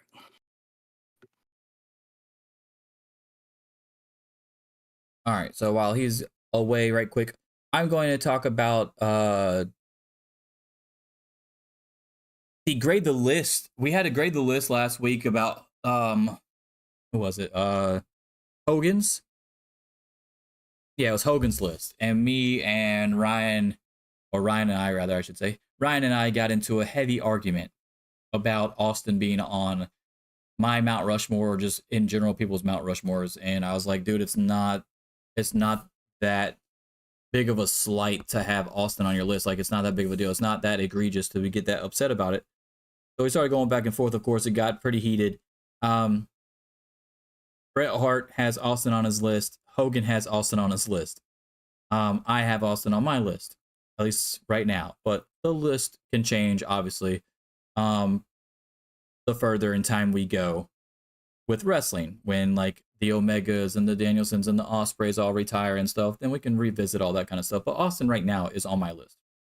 We got another list. This is like 3 lists that have come out for people's Mount Rushmores, like current or like wrestlers, former wrestlers, or active wrestlers. Active wrestler in this case, Rey Mysterio. Rey Mysterio came out with his list. So we're gonna bring that up real quick on here. Let me find it. There it is. There's his list. We're going to grade this list. Now, we graded Bret Hart's list, and his was just a WWE list. Bret Hart's list was Roddy Piper, Randy Savage, Undertaker, and Austin. And Hogan's list of all-time list was Andre, Flair, Rock, and Austin. Now, I took Rock and Andre off. Ryan took everybody except for Flair off for his. And then now we have Rey Mysterio's Mount Rushmore. And Rey Mysterio picked Eddie Guerrero, Hulk Hogan, Ric Flair, and Kurt Angle.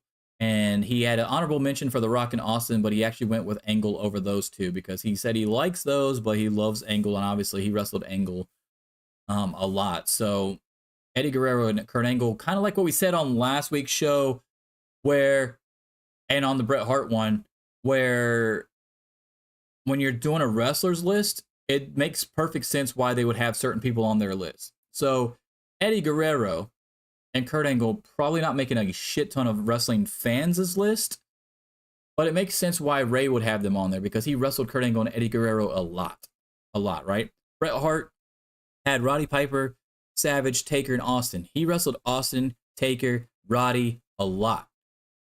Hogan had Andre, Flair, Rock, and Austin. Hogan wrestled Flair a lot. Hogan wrestled Andre a lot. Hogan wrestled The Rock multiple times. Never got his match with Austin.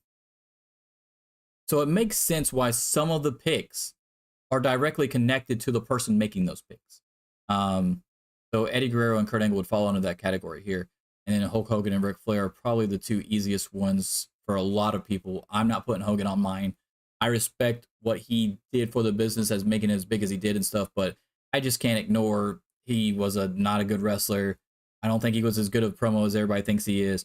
And despite his overness and merchandise sales, he's just not a good person, and it really fucks with my ability to rank him on my Mount Rushmore. Constant liar, obviously racist, stuff like that. So he's not on mine.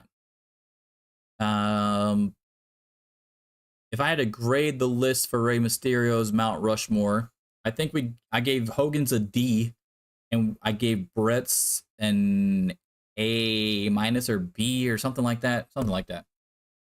Rey Mysterio's is interesting because he's got. I really do love Kurt Angle. I like Eddie. Flair's on mine, so Flair's obviously that's a good one. I understand the Hulk Hogan pick, even though he's not on mine. I would probably give him. And the difference with Bret Hart's list was that was just WWE. Hulk Hogan and Rey Mysterio's is of all time or whatever, Mount Rushmore wrestling. I'm actually kind of shocked that Rey Mysterio didn't go a little bit more to his roots with a Latino wrestler from back in the day, like Blue Demon or Mil Mascaras or something like that. I think he actually had mentioned Mil Mascaras in the article.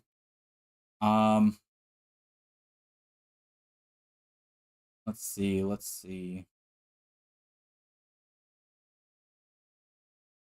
What do I want to grade this? It's a hard grade, man. I'm going to give this one a, I really do like Kurt Angle. I understand the other picks. This is going to get a higher grade than the Hogan one, obviously. I'm going to go, I'll get a C+. I'll get a C+. I don't like Hogan, but I understand why he's on there. I understand why Kurt Angle is on there. Especially if you take into totality his Kurt Angle run in TNA as well. Eddie Guerrero, we understand why he's on there for Ray. So yeah, I'm gonna go C+ on this one. I gave a D for Hogan's. I'm gonna give a C+ for Rey Mysterio's on here. We're talking about the grade the list here for Rey Mysterio. Yeah, sorry about that. You're good. He has on his Mount Rushmore of wrestling Eddie Guerrero, Hulk Hogan, Ric Flair, and Kurt Angle. I gave it a C+. I gave Hogan's last week a D. I've already explained that I have mentioned that Eddie Guerrero and Kurt Angle are clearly his picks that are related to him. He also had Austin and Rock in his honorable mentions, but he went with Kurt Angle. So I gave it a C+ over the D of Hogan's list that had Andre, Flair, Rock, and Austin. So I gave this one a C+. What's your thoughts on the list, and what do you grade it? We kind of talked about Eddie Guerrero last week, right? Where you said that you don't think. Yeah, I said I like him, but he would not be anywhere close to my Mount Rushmore. Hogan, obviously, neither one of us are going to agree on. Angle, I could see. Flair, obviously, I think we agreed on last week.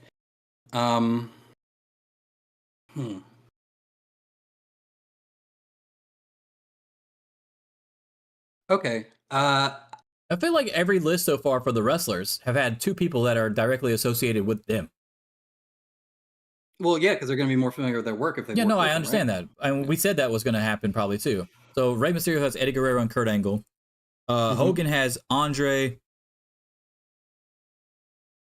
Flair and The Rock. He all worked with multiple times. He never worked with Austin.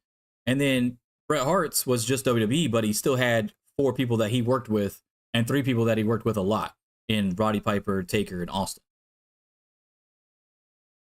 Yeah. As far as this list goes, I would give it like a D. Because I mean, you could make the argument for the last 2, but I don't think you can make the argument for the first 2. A D or what? A D? Yeah, because it's still a 50%, right? Well, what did you give Hogan's last week? An F, didn't I? Did you give it an F? Okay. See, I gave Hogan's a D last week. Well, that's because you had 2 you agreed with, and this one has 2 I can see. I think I gave this one a C+. I gave this one a C+ because I understand why people put Hogan on their list, even though I wouldn't have him on my list at all. Don't agree with it. Ric Flair obviously is on mine. Kurt Angle, I can see why he had it on there, and obviously Eddie Guerrero has the connection to him, so it makes sense. From that standpoint, I was actually more shocked that he said something about Mil Mascaras, but he says he thinks Eddie Guerrero did more for lucha wrestling than a lot of people give him credit for, basically, or something he said in the article, something to that effect. So to that point, I get it. because he was more on a mainstream scale and he won the world title for the biggest promotion, you know, shit like that. Something that other Latino wrestlers never did. Besides Ray, obviously. And he's not going to put himself on the list. So yeah, I give him a C+. I gave Hogan's a D.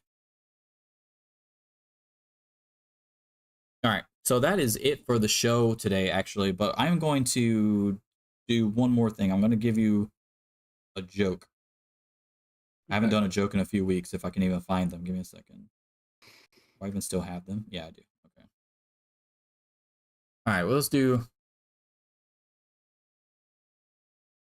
let's do a joke to end it here.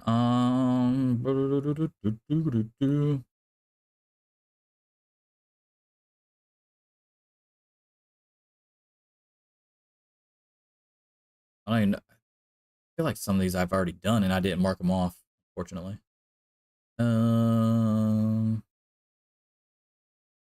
Why did Big Show have issues with getting dizzy? I have no idea.